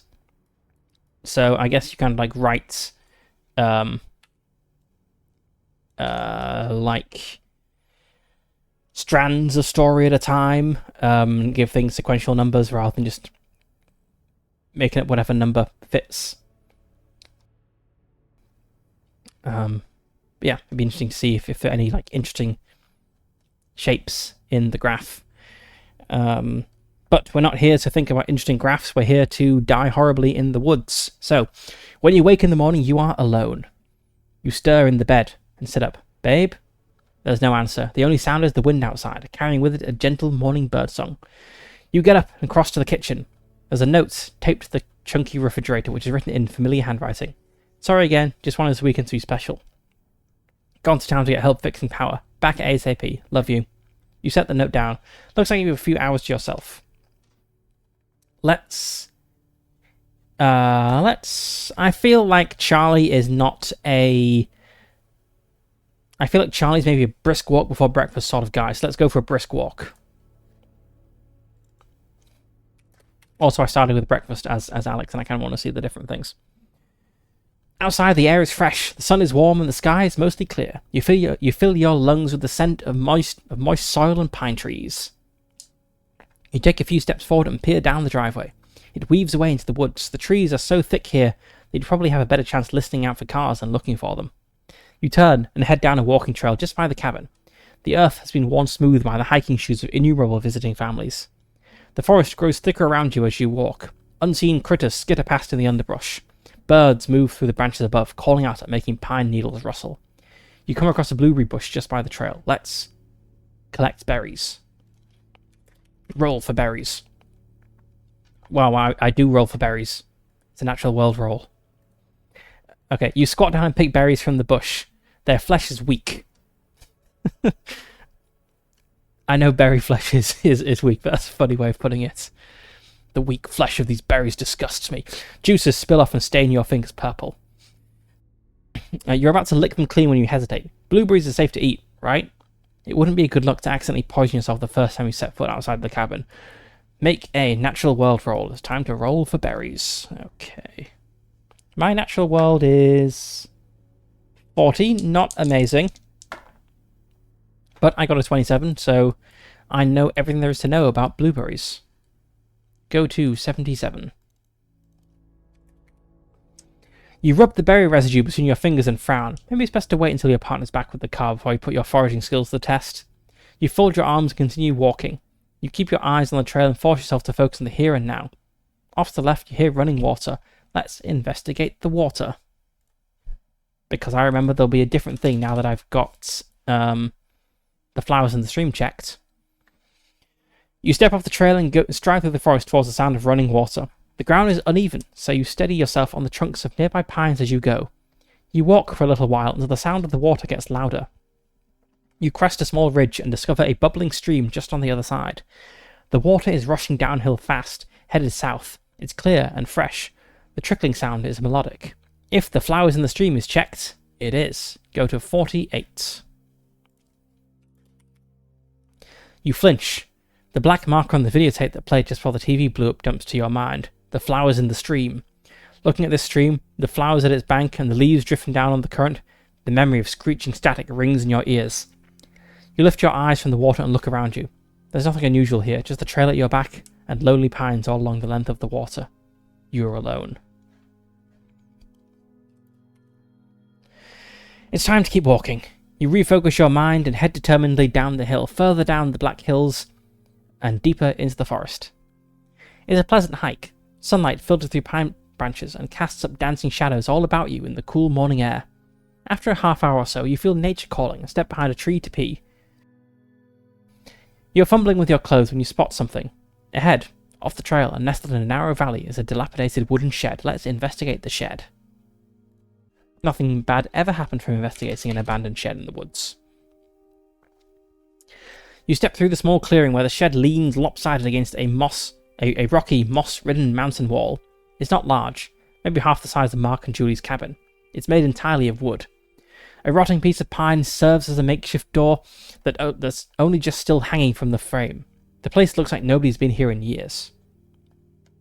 You step close to the shed, put your hand against the door. It swings in slowly and easily. The shed is dark inside. You see the faint, shadowy blotches of furniture hidden in the gloom. Let's step inside. Yes, definitely, never, nothing bad ever happens from sheds. The only light in the shed comes from the open door and a few cracks in the uneven weatherboard walls. There's no windows. It's like this place was designed to be gloomy. You see a small workbench, a wall-mounted cupboard, and a stack of cardboard boxes. The creak of the furniture is mildewy. The rest of the furniture is mildewy and unremarkable. The floorboards creak beneath you as you walk across the room. Okay, depending on your choices, you may return to this entry several times. Okay. Right, what do we got? Workbench. I don't really feel inclined to start rifling through everything in here, so let's just look over the bench and then we'll leave the shed. The bench is laden with a collection of tools. None have been touched in years. They're covered in greasy dust. You see a dull grey hammer. Perhaps it could be useful? There's also what looks to be a specialised miniature screwdriver set. Oh, that's such a like a RPG protagonist way of thinking. A hammer looks useful. Let's take the dusty, greasy hammer just in case. An interactable object. Let's have it.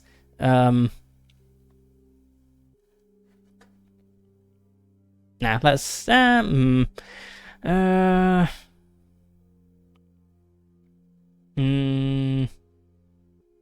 more interested in the screwdriver set than I am the hammer.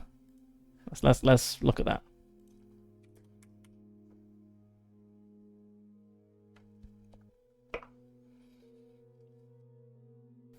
You take the case and open it. It's full of tiny drivers. The heads are bizarre and strange shapes. Your mind whirls. What wondrous secret purpose must these tools be for?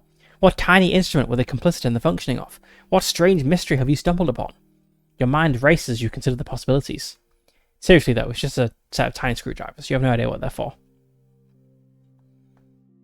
Check toolkit on the log sheet. Okay. I have screwdrivers. Nice.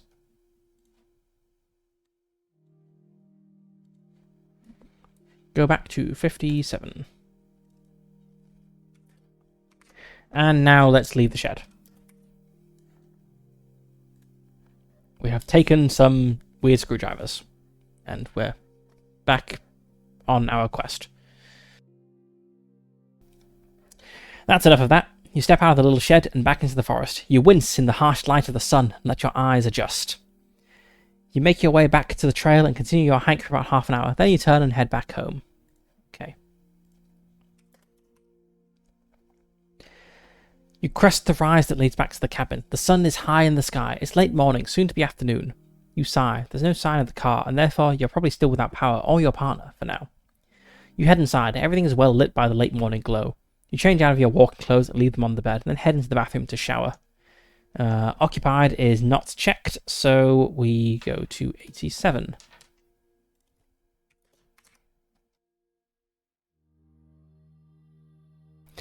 Water cascades into the waiting tub below, filling the room with a constant loud drizzle that is almost like white noise. The pressure is lousy without power to the pump, but gravity does most of the work. Thank God the water heater is gas-powered. You wash your face and scrub clean the pores of your nose. You turn around in the shower to scrub your back. You pause. Just ahead, the door to the bathroom is wide open. You're certain you closed it. You shut the shower off and step out, grabbing a towel and wrapping it around you. Honey, is that you? You call out, but there's no reply. You stand in the empty cabin. Nothing. You're alone. Make a sanity roll. I fail. It doesn't... Okay, lose one sanity. Okay.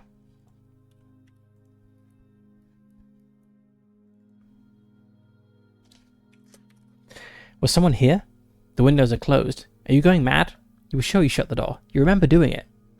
You look at the television set. It's sitting there stoic and quiet, acting like it hadn't burst your eardrums the night before. This place sucks. The door probably swung open itself. Everything in this cabin is dodgy. That's got to be it. You hope you're right. Time to get dressed. Make a note of this entry number. You may need to return to it. Okay.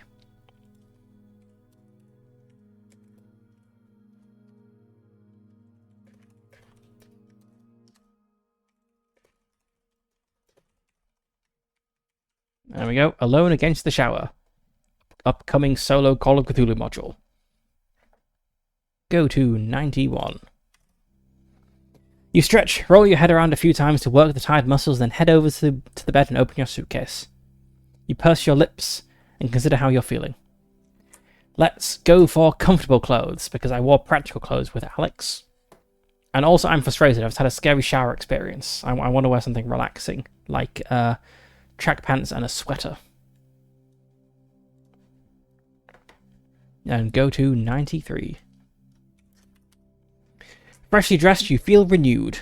Now, what to do with the afternoon while you wait for your partner to return? Hopefully they have a solution to the power problem. Let's try and fix the power ourselves. You know, this place has put us a little bit on edge. Maybe we can, get it done. You slip your shoes on and step out of the cabin. You trudge through the foliage that skirts the cabin walls as you make your way around the building, looking for the generator. You find it on the back of the cabin, a big metallic box that was once painted beige but now faded and chipped. It looks a bit like a cabinet, with a pair of doors at knee height. You stoop down and open the doors. Funny, you expect them to not open so easily. Inside it look like two tall and thin car batteries connected with wires to one of those boxes with a needle that jumps up and down, measuring whatever it was designed to measure. The needle is currently at 0. Make a hard mechanical repair roll. If I fail, am I going to electrocute myself? That would be bad. I don't have any mechanical repair. So for a hard roll in Call of Cthulhu, you want to roll equal to or under half of your skill. So I have a 5% chance of succeeding on this roll, because my mechanical repair is just the default 10%. Is Alex good at mechanical repair?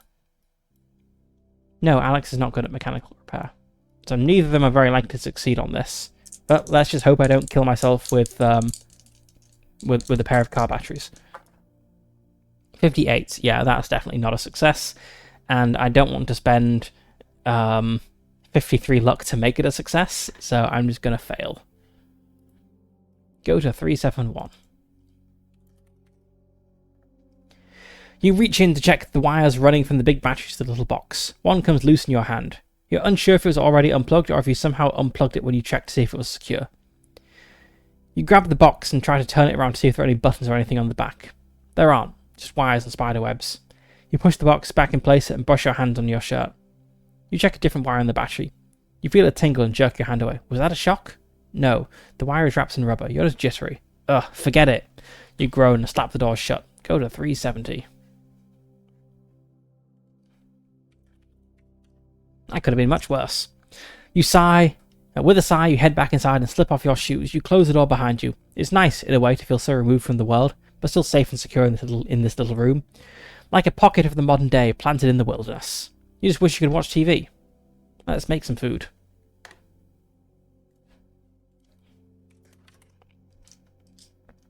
You head to the kitchenette. You're glad the fridge and stove are powered by gas. You cook up a meal and then enjoy it alone at a little dining table. Check well fed on the log sheets.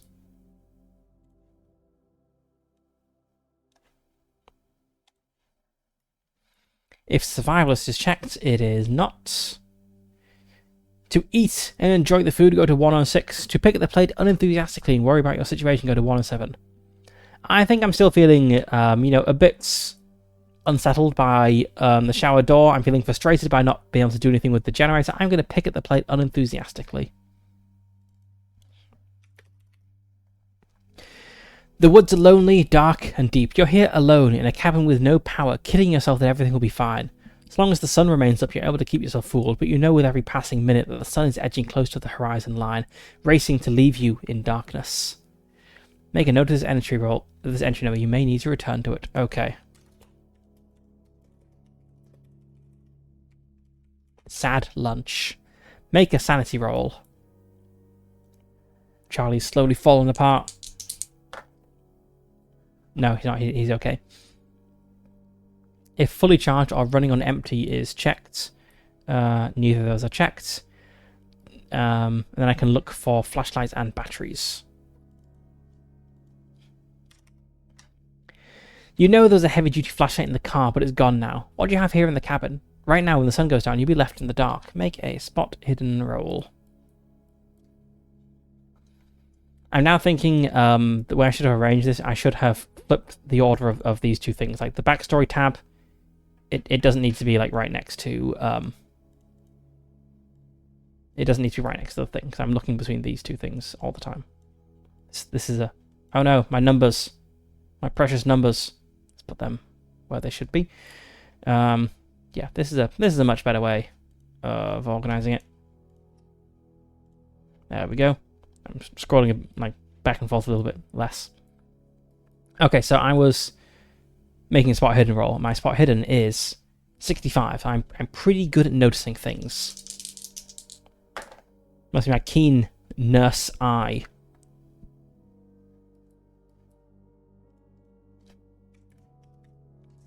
I look around the cabin like I'm looking at a patient and sizing them up for symptoms. 31 is what I just rolled. That's not the prompt I go to. Okay, if you succeed, go to 97. In the cupboard beneath the sink, you find a little plastic container with a mini flashlight in it. You switch it on. It works, but the beam is weak. The batteries are probably dying. You look for spares in the pantry, the bathroom, and the bedside tables. Eventually, your gaze settles on the TV cabinets. You cross to the cabinets. You cross the cabinet to the television and perch on your knees in front of it. You open the cabinet and scan over the videotapes. You move some of them aside to look deep into the cabinet. In the dark, right at the back, you find a blister pack of batteries. They must be kept here for the remote control, but they fit the flashlight. Jackpot. You swap the batteries out, the beam becomes much stronger. Check fully charged.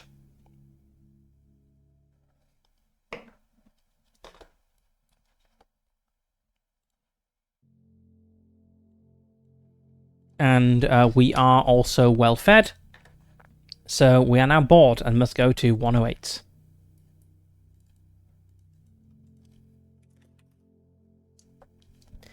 You can't think of anything else to do in the cabin, and restlessness is creeping in.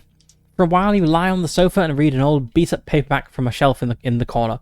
You think it's pretty good, but a little flowery and overwritten, not to mention how grating prose written in the second person can be. Make a listen roll.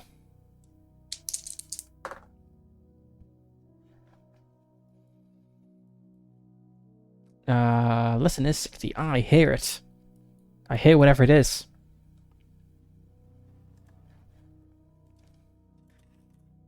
Back to some grating second-person prose.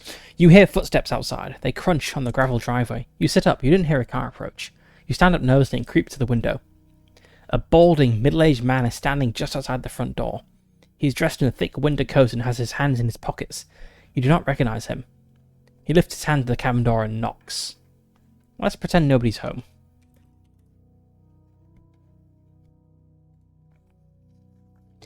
You wait a few moments, then you hear him step away from the door. You move to the window and look out. You see him leaving. He doesn't head down the driveway. He takes the trail that leads into the forest. The same trail you went walking on earlier. Do I want to follow him or just make sure my door is locked? I feel like following might entail being stealthy, and I'm not totally incompetent with stealth. How stealthy was Alex? Alex is also not very stealthy. Maybe I do follow this guy. I'm kind of curious about this. Yeah, let's follow the stranger. You step out of the cabin and watch as the stranger strides down the forest trail. Also, this is kind of an interesting numbering thing, right? So we went to 140, and then both the things it leads to are numbered earlier. So why was this choice made? Why was this 140? Mystery. So it looks like you can reach 138 from some earlier numbers as well, so I guess 140 was probably added after these other ones. Anyway, you step out of the cabin and watch as the stranger strides down the forest trail. You follow him, crunching along the same stones you trodden earlier this morning. You can't help but feel like what you're doing is dangerous. Let's pursue him deeper into the forest. It is dangerous. It's a dumb idea, but I want to see what happens, because I'm a Call of Cthulhu protagonist. You hurry after the stranger. You follow behind him through the woods. You're not far away, but it doesn't seem to pay attention to you. You can creep after the stranger or decide to follow him openly. To creep after him, make a stealth roll. If comfortable is checked, it is. Make this roll with a bonus die. Yes, my soft, comfy clothes make me better at sneaking. Perfect. And I have plenty of luck to spend on this, if I want to.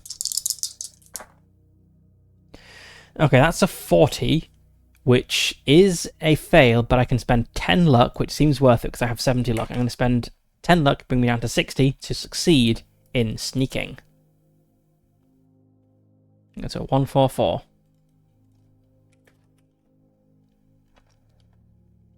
You stoop down and step carefully.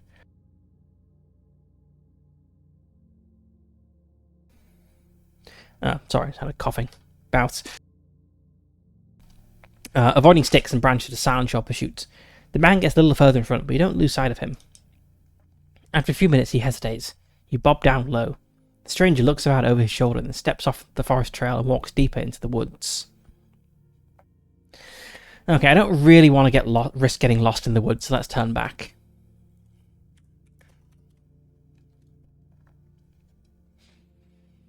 You decide to quit while you're ahead. You hurry back. You hear no sounds of pursuit behind you. Before long, you're back inside the cabin, where it's safe.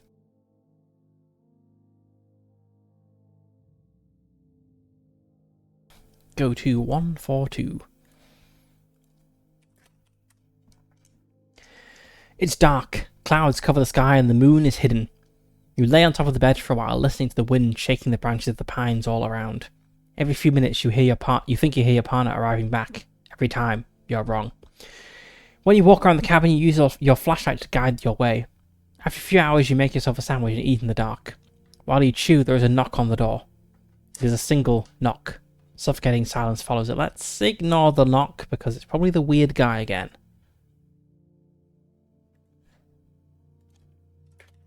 I don't know why I've decided that Charlie's like socially anxious and dislikes knocking upon his door, but he is in a cabin in the middle of nowhere with his partner who would not just knock, so a little bit weird. You finish your sandwich and put the plate in the sink. There is no further knock at the door. You're right, it must have just been something tossed at the cabin, brought on by the wind.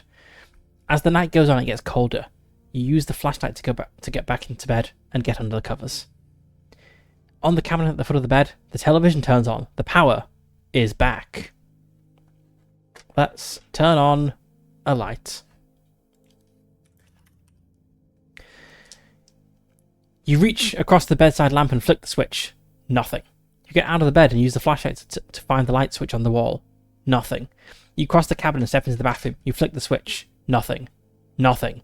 Just the TV tuned to the VCR displaying slightly illuminated black. It's quiet. The VCR is purring. The TV is dim. Okay, what do we have checked? We don't have the quiet in the evening, the couple who came to the cabin. We can play the tape from last night or leave the TV alone. I think I left the TV alone with Alex. I'm kind of curious about if there's anything else on the tape. Remember, you can turn the volume down and play the tape. The tape from last night is still sitting in the little cabinet. Call it morbid curiosity or just a desire to understand what's going on. Take up the tape and slide it into the VCR. You turn the volume all the way down. You don't want to repeat of the speaker blasting static from last night. You press play. The tape begins from where it left off the night before. Static. Thunderous white noise muted by your fingers on the volume dial. Then the tracking on the tape flickers. Jagged white and silver lines horizontal across the tape. It looks like the tape has more footage to show when you turned it off last night. Or had more footage to show when you turned it off last night. Okay. Check familiar face on the sheet. Familiar face. To adjust the tracking on the tape using the VCR controls, let's adjust the tracking. You know, if it's not tracking properly, that's what you do. You adjust it. You fiddle with the track buttons, watching the jagged silvery lines drift up and off the screen. They reveal the image of a man's face in close-up. He isn't looking at the camera. He's fiddling with something beneath it. You realise he's setting up a tripod. The camera is recording it. He bobs down out of frame, and you can hear him adjusting the tripod legs so the camera looks behind him, across a clearing with a campfire, into the woods. Between the trees stands a tall, shadowy figure, pixelated, but humanoid, and dark. Then, it's hidden behind the guy who is fiddling with the tripod, smiling as he walks into frame. He's wearing a fluorescent hunting jacket and beanie. He stands back and looks at the camera, then smiles and turns the clearing. He set up a little campfire, a tiny two-man tent. I bet this is the guy I encountered with Alex. He squats by the fire, snapping sticks in half and tossing them into the flames while looking at the camera. His lips are moving. The thing you saw between the trees is no longer there. Let's adjust the volume so we can hear him. You turn the volume down, his words become clear. Out 5 days now, I think. He looks up and around at the pines on the edge of the clearing. It's beautiful. I expect my friends any day now. The man stands up, looking down at the fire. Flames are keeping me warm, keeping me prepared. He turns the camera again and gestures to his tent. It is cold at night. I think soon, though, that won't matter. He moves to the tent and unzips it. He sticks his head and arm in and forages around for a few moments. He comes out of the tent holding a manila folder, the kind you see people store documents in at offices. He walks back to the camera and takes a seat in front of it. The frame is tight around his face. The figure looks directly down the lens, right at you. He says something, but it's too soft to hear. Let's rewind and turn the volume up. You rewind the tape. You turn the volume up. It's uncomfortably loud. You press play. You see the man walk back towards the camera and take a seat in front of it. He's so close you can hear his breathing. He looks directly down the lens, right at you. This is the blessing of the child, he whispers. Now that he's up close, you notice something weird about his eyes. He has a little series of pustules sprouting out the rim of his eyelid, almost directly along the same spot where his eyelashes grow. They vary in size but look sore, yellow, and wet. The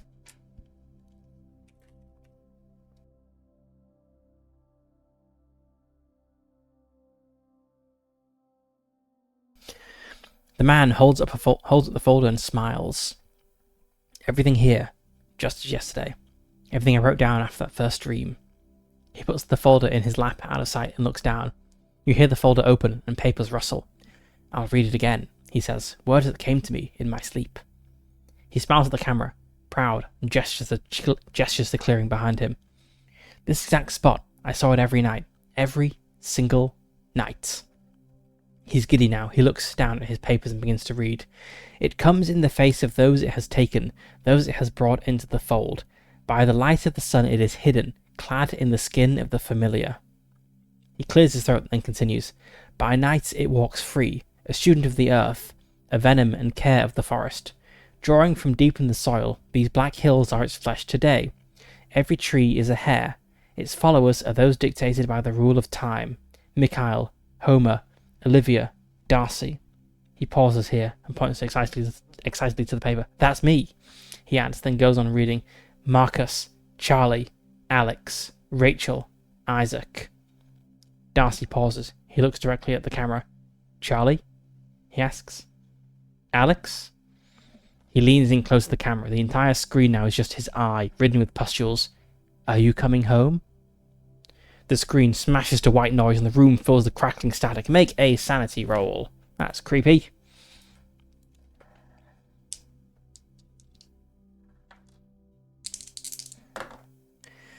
.40. I am 100% sane.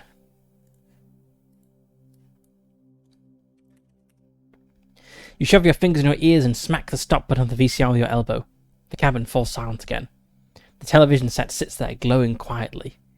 You remove your hands from your ears, but your heart is still thundering in your chest. His words, how did he know those names? How did he know you?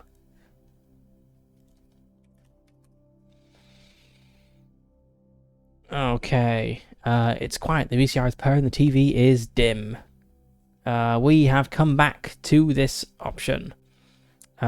We don't have the quiet in the evening or the couple that came to the cabin, and we have already played the tape, so let's leave the TV alone.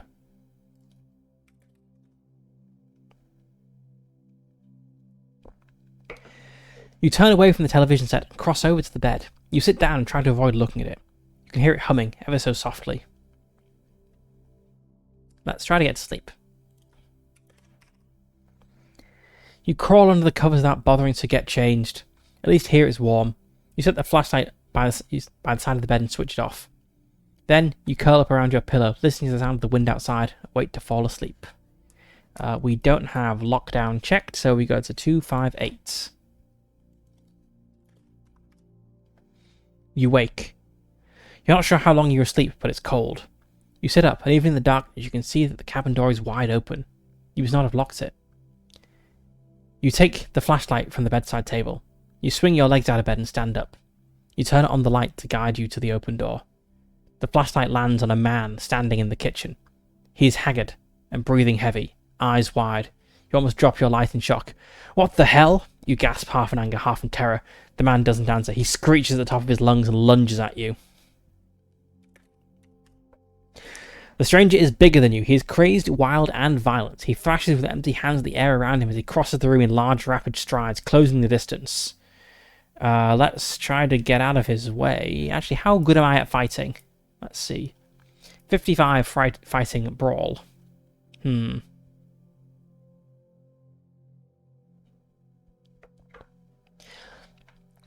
I do just try to punch this guy. You know, I'm pretty tough, pretty big. I can punch a crazy, dirty forest man. Yeah. Let's attack him. Use my nurse knowledge to like punch him in a pressure point and drop him like a sack of bricks. You lash out at the stranger, make a fighting brawl. Roll. My brawl is 55. That is a 2. I punch him extremely well. So in regular Call of Cthulhu, this would be an extreme success on the fighting roll, which would, I think it's maybe max damage for a blunt weapon. Let's have a quick look at the summary. We have a flowchart somewhere. Yeah. Everyone loves flowcharts.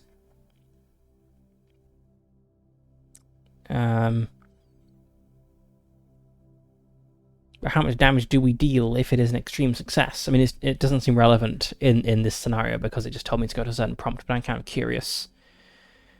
I thought there was a thing that said how much damage. Maybe it's not in that summary flowchart. Maybe it's in combat section fully. The full combat section. Okay, extreme damage. Okay. If the character achieves an extreme success with a non-impaling weapon, for example, a blunt weapon such as a fist, and they've hit a weak spot, that's exactly what I want to do. I use my nurse knowledge of pressure points, which deals max damage. Okay, go to 261. It's from years of having to deal with unruly patients in the hospital. You know, you just punch them and they go down. The stranger's deranged and dangerous, but you're strong, skillful, lucky, or a combination of all three. You land a solid strike. Okay, we don't have Last Resort, or Blunt Force Trauma, or Knife to a Gunfight. That sounds like a fun one. Or Overkill. Oh, I wish I had Overkill. That sounds awesome. To slam your fist into the stranger's jaw, go to 270. Okay, just punch him in the face. Your fist lands, but he doesn't budge. You curse. His jaw was hard. You feel your knuckles bruise. The man growls. You dare to strike the child? You will be punished. He rushes forward, knocking you to the floor with his immense weight. Your flashlight skitters out of your hand and slides across the cabin floor into the kitchen. Without it, you can hardly see a thing. You scramble for the flashlight, but you feel his hands on you, grabbing you hard. You hear him grunting, sing-song moaning like a demented elephant or horse. He's trying to drag you out of the cabin. Let's fight back. Make another fighting brawl roll. You struggle and try to break free of the stranger's grip. There's no way you're giving without a fight. You lash out, kick, shout, and do everything you can to escape. And succeed. You thrash and heave. It takes a Herculean effort, but eventually you wedge yourself against the stranger and yank your body out of his grip. You scramble out of his reach. He snarls in frustration. The child will have you, he bellows. You will serve the child! You steady yourself, then look up to see the stranger approaching you again, fists flailing. You also notice, with a start, that the two of you have managed to swap positions during the scuffle. You are now between him and the door. There's no way you're staying. You spin around and sprint away from the cabin, out into the woods. The stranger's howls of fury grow fainter as you vanish into the night. Make a note of this engine number, you may need to return to it. Okay. Flee into the night. Take 1d4 damage. 3 damage. Okay. So, I have 10 hit points left. Call of Cthulhu characters don't get many hit points. And then go to 298.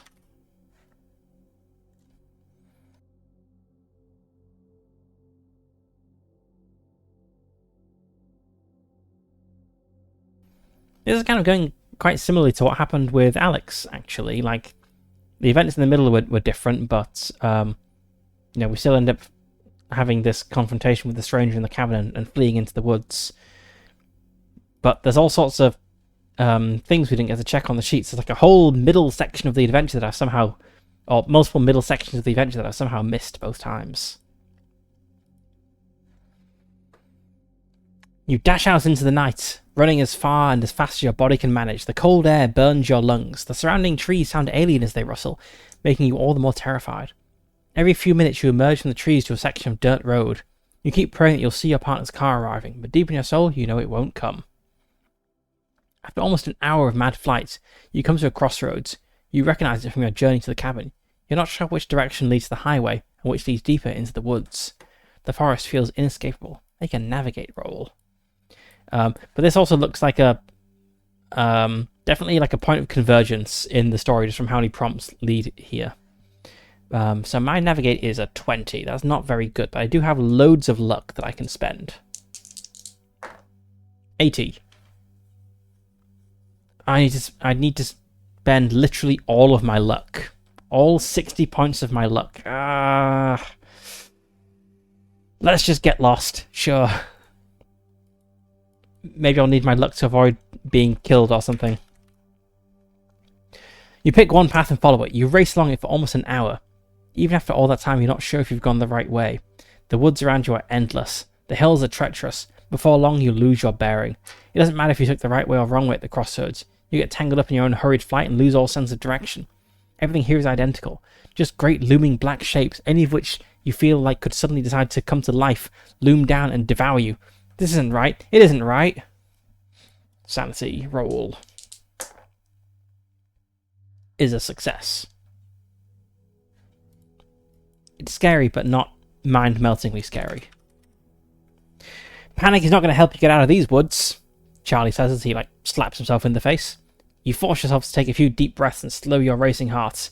You turn, pick around in a direction, and start walking determinedly. It's impossible to tell if you made the right call. Your flashlight is the only way to see your surroundings. The only thing you can tell is that the forest is quieter here. Time passes. Eventually, you start to tire. You're also getting seriously cold. You lean against a tree and catch your breath. Let's see. Is well rested? Well rested is not checked. I did not have a nice nap earlier.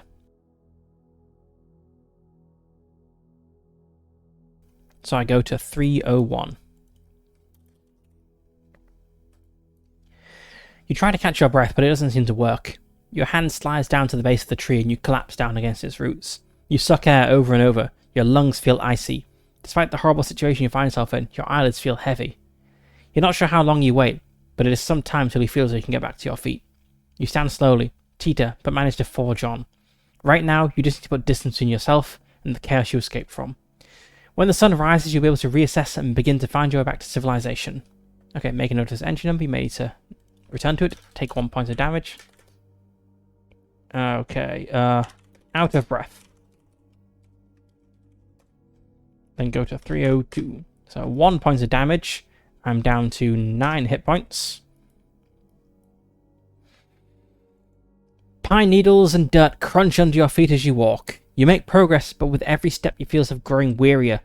You need to find somewhere to rest. Maybe some high ground would be good. Or should you look for a grotto? Anywhere sheltered would be best, right? Just as you spot a cluster of trees where it looks like you'll be able to rest and stay dry, you hear a faint hiss from behind you. What was it? Static? Was that sound static? Adrenaline surges through your system.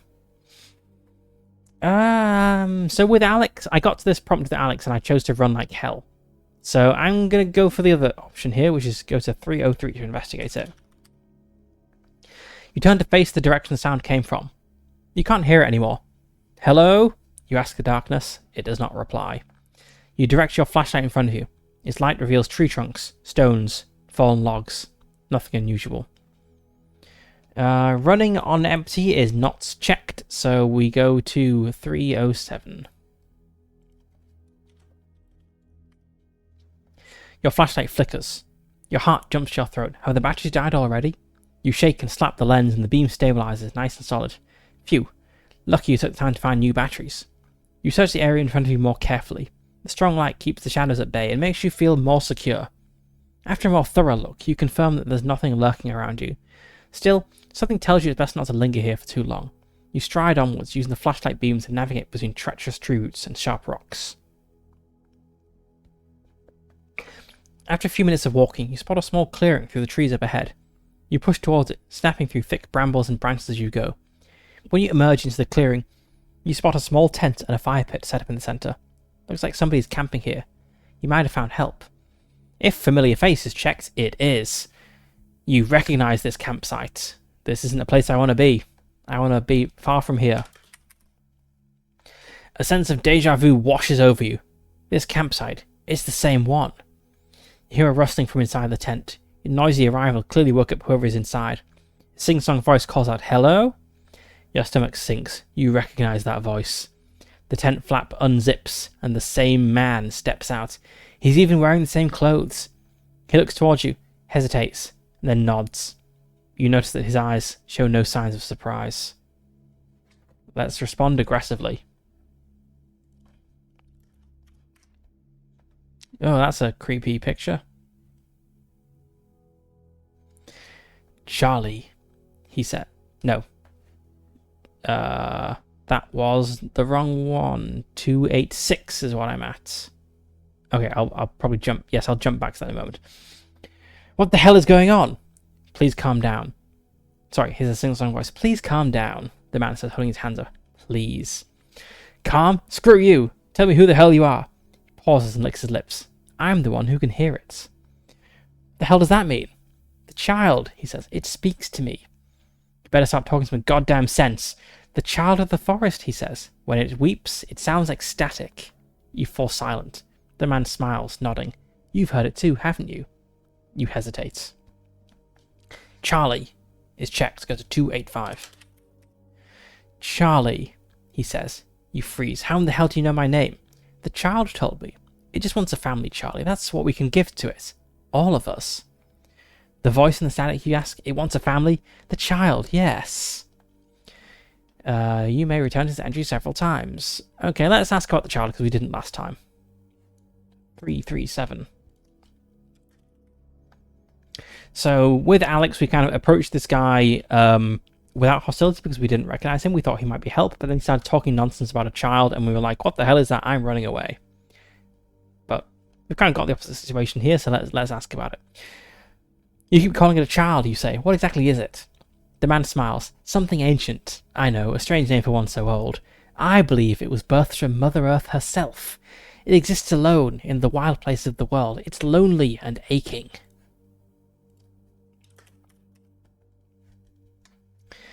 Let's just keep asking questions.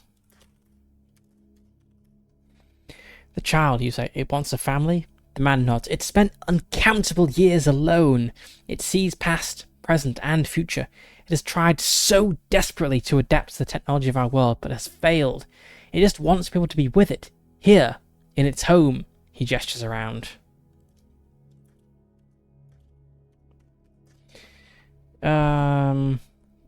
Ask how he knows all this. I think let's just jump to you're talking nonsense. I think that's a sensible thing to go to. You shake your head. This is nonsense. Trust me, he pleads. I was doubting at first as well, but the child showed me I could have so much more. He steps towards you. You step back. I need to leave, you say. Wait! A voice cries from behind you.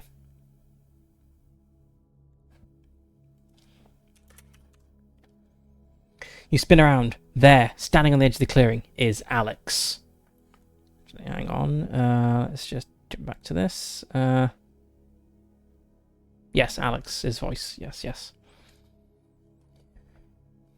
Their clothes are flaked with mud and dirt. There are twigs caught in their hair, but they're here. They're alive. They're smiling at you. Honey, they say, it's okay. Let's run to Alex with open arms. Oops. You dash across the clearing and cling to Alex. Oh my god, I've been so worried. You hold them close against you. Broken heart is not checked. Okay. Go to 242.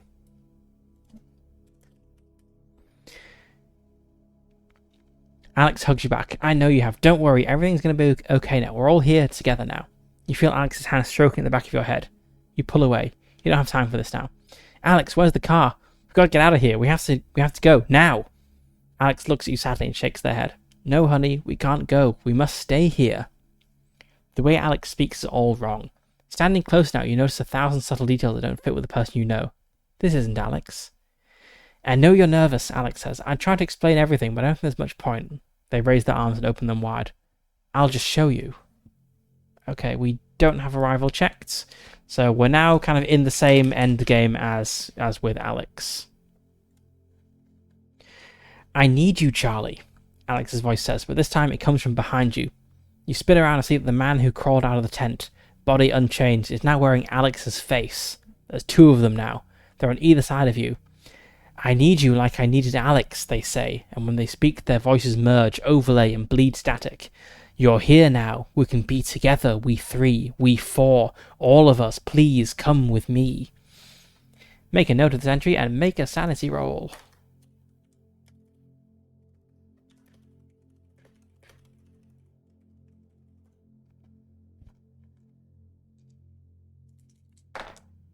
$70 is a failure.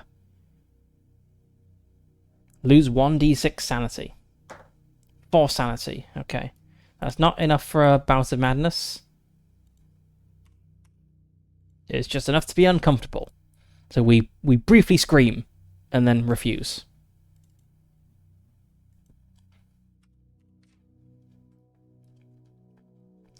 No, you say, I don't want that. What? I don't care what you or anyone else says about the child. I want to go home. I want to leave.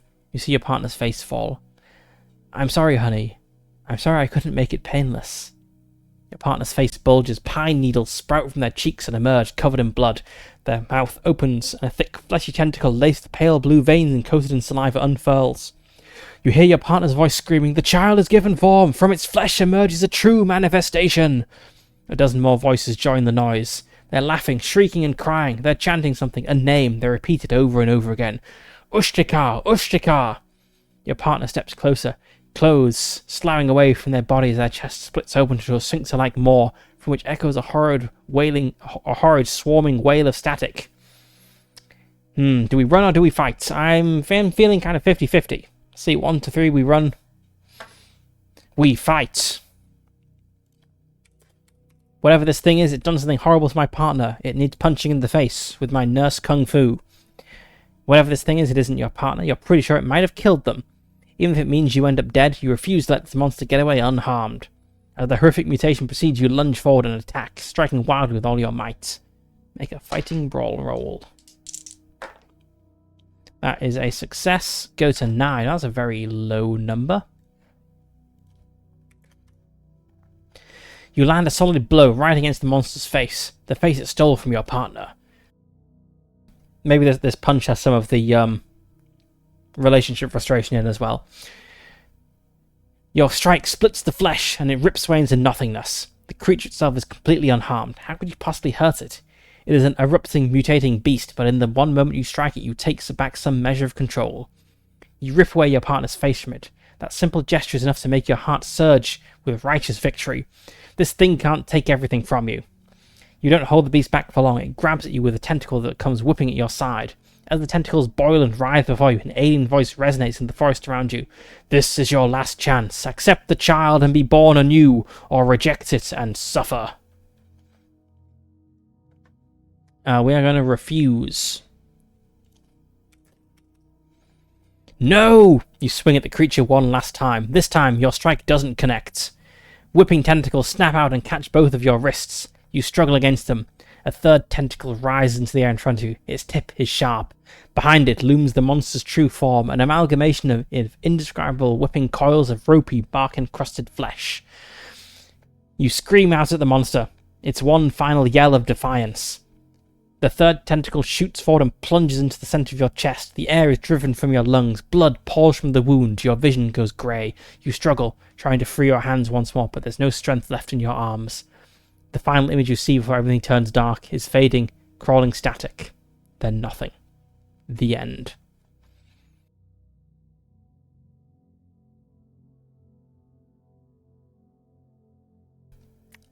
Okay. I feel that was a less successful game for the characters than the first one. So the first one, we ended up being absorbed into some horrible forest monster, and waking up in the forest thinking, isn't it great that I wake up in the forest and go do weird monstrous things? And then in the second one, we got killed by it, and presumably would then, wake up in a few months' time in the forest and be like, I love doing forest monster things. Yeah, that was fun. There's a lot of checks we missed.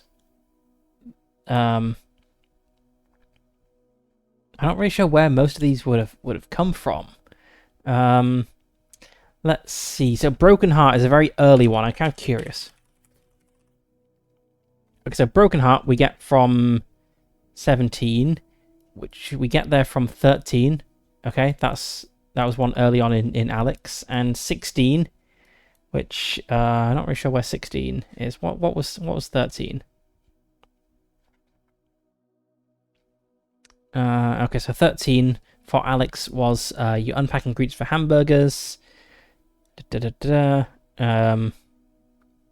I see. If Alex responded badly to Charlie's.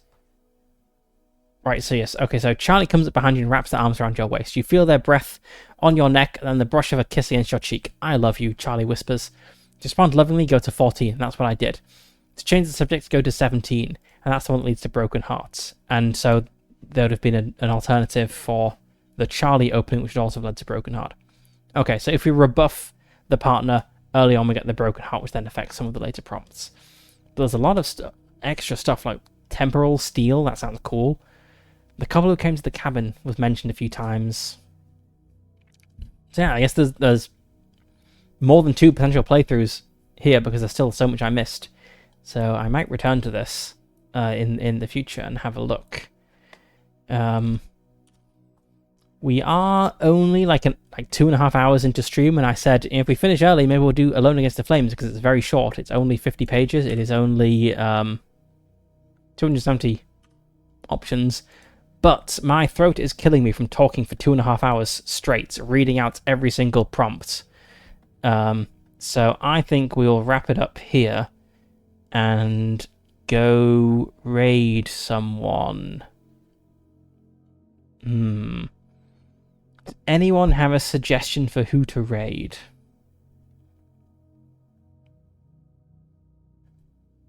Let's have a look what's going on.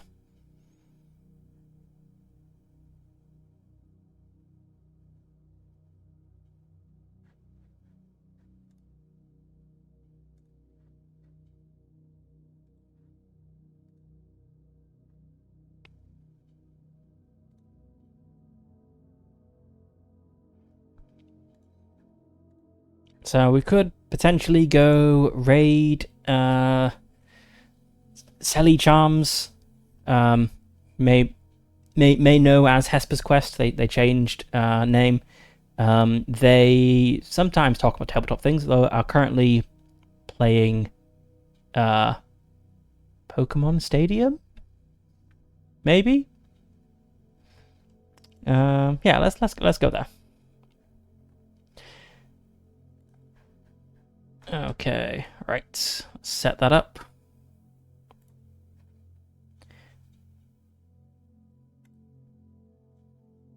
Right, so thank you for joining. We'll be returning on, or I'll be returning, not we, there's just one of me, on Friday for more Ironsworn. And yeah, see you next time, I guess.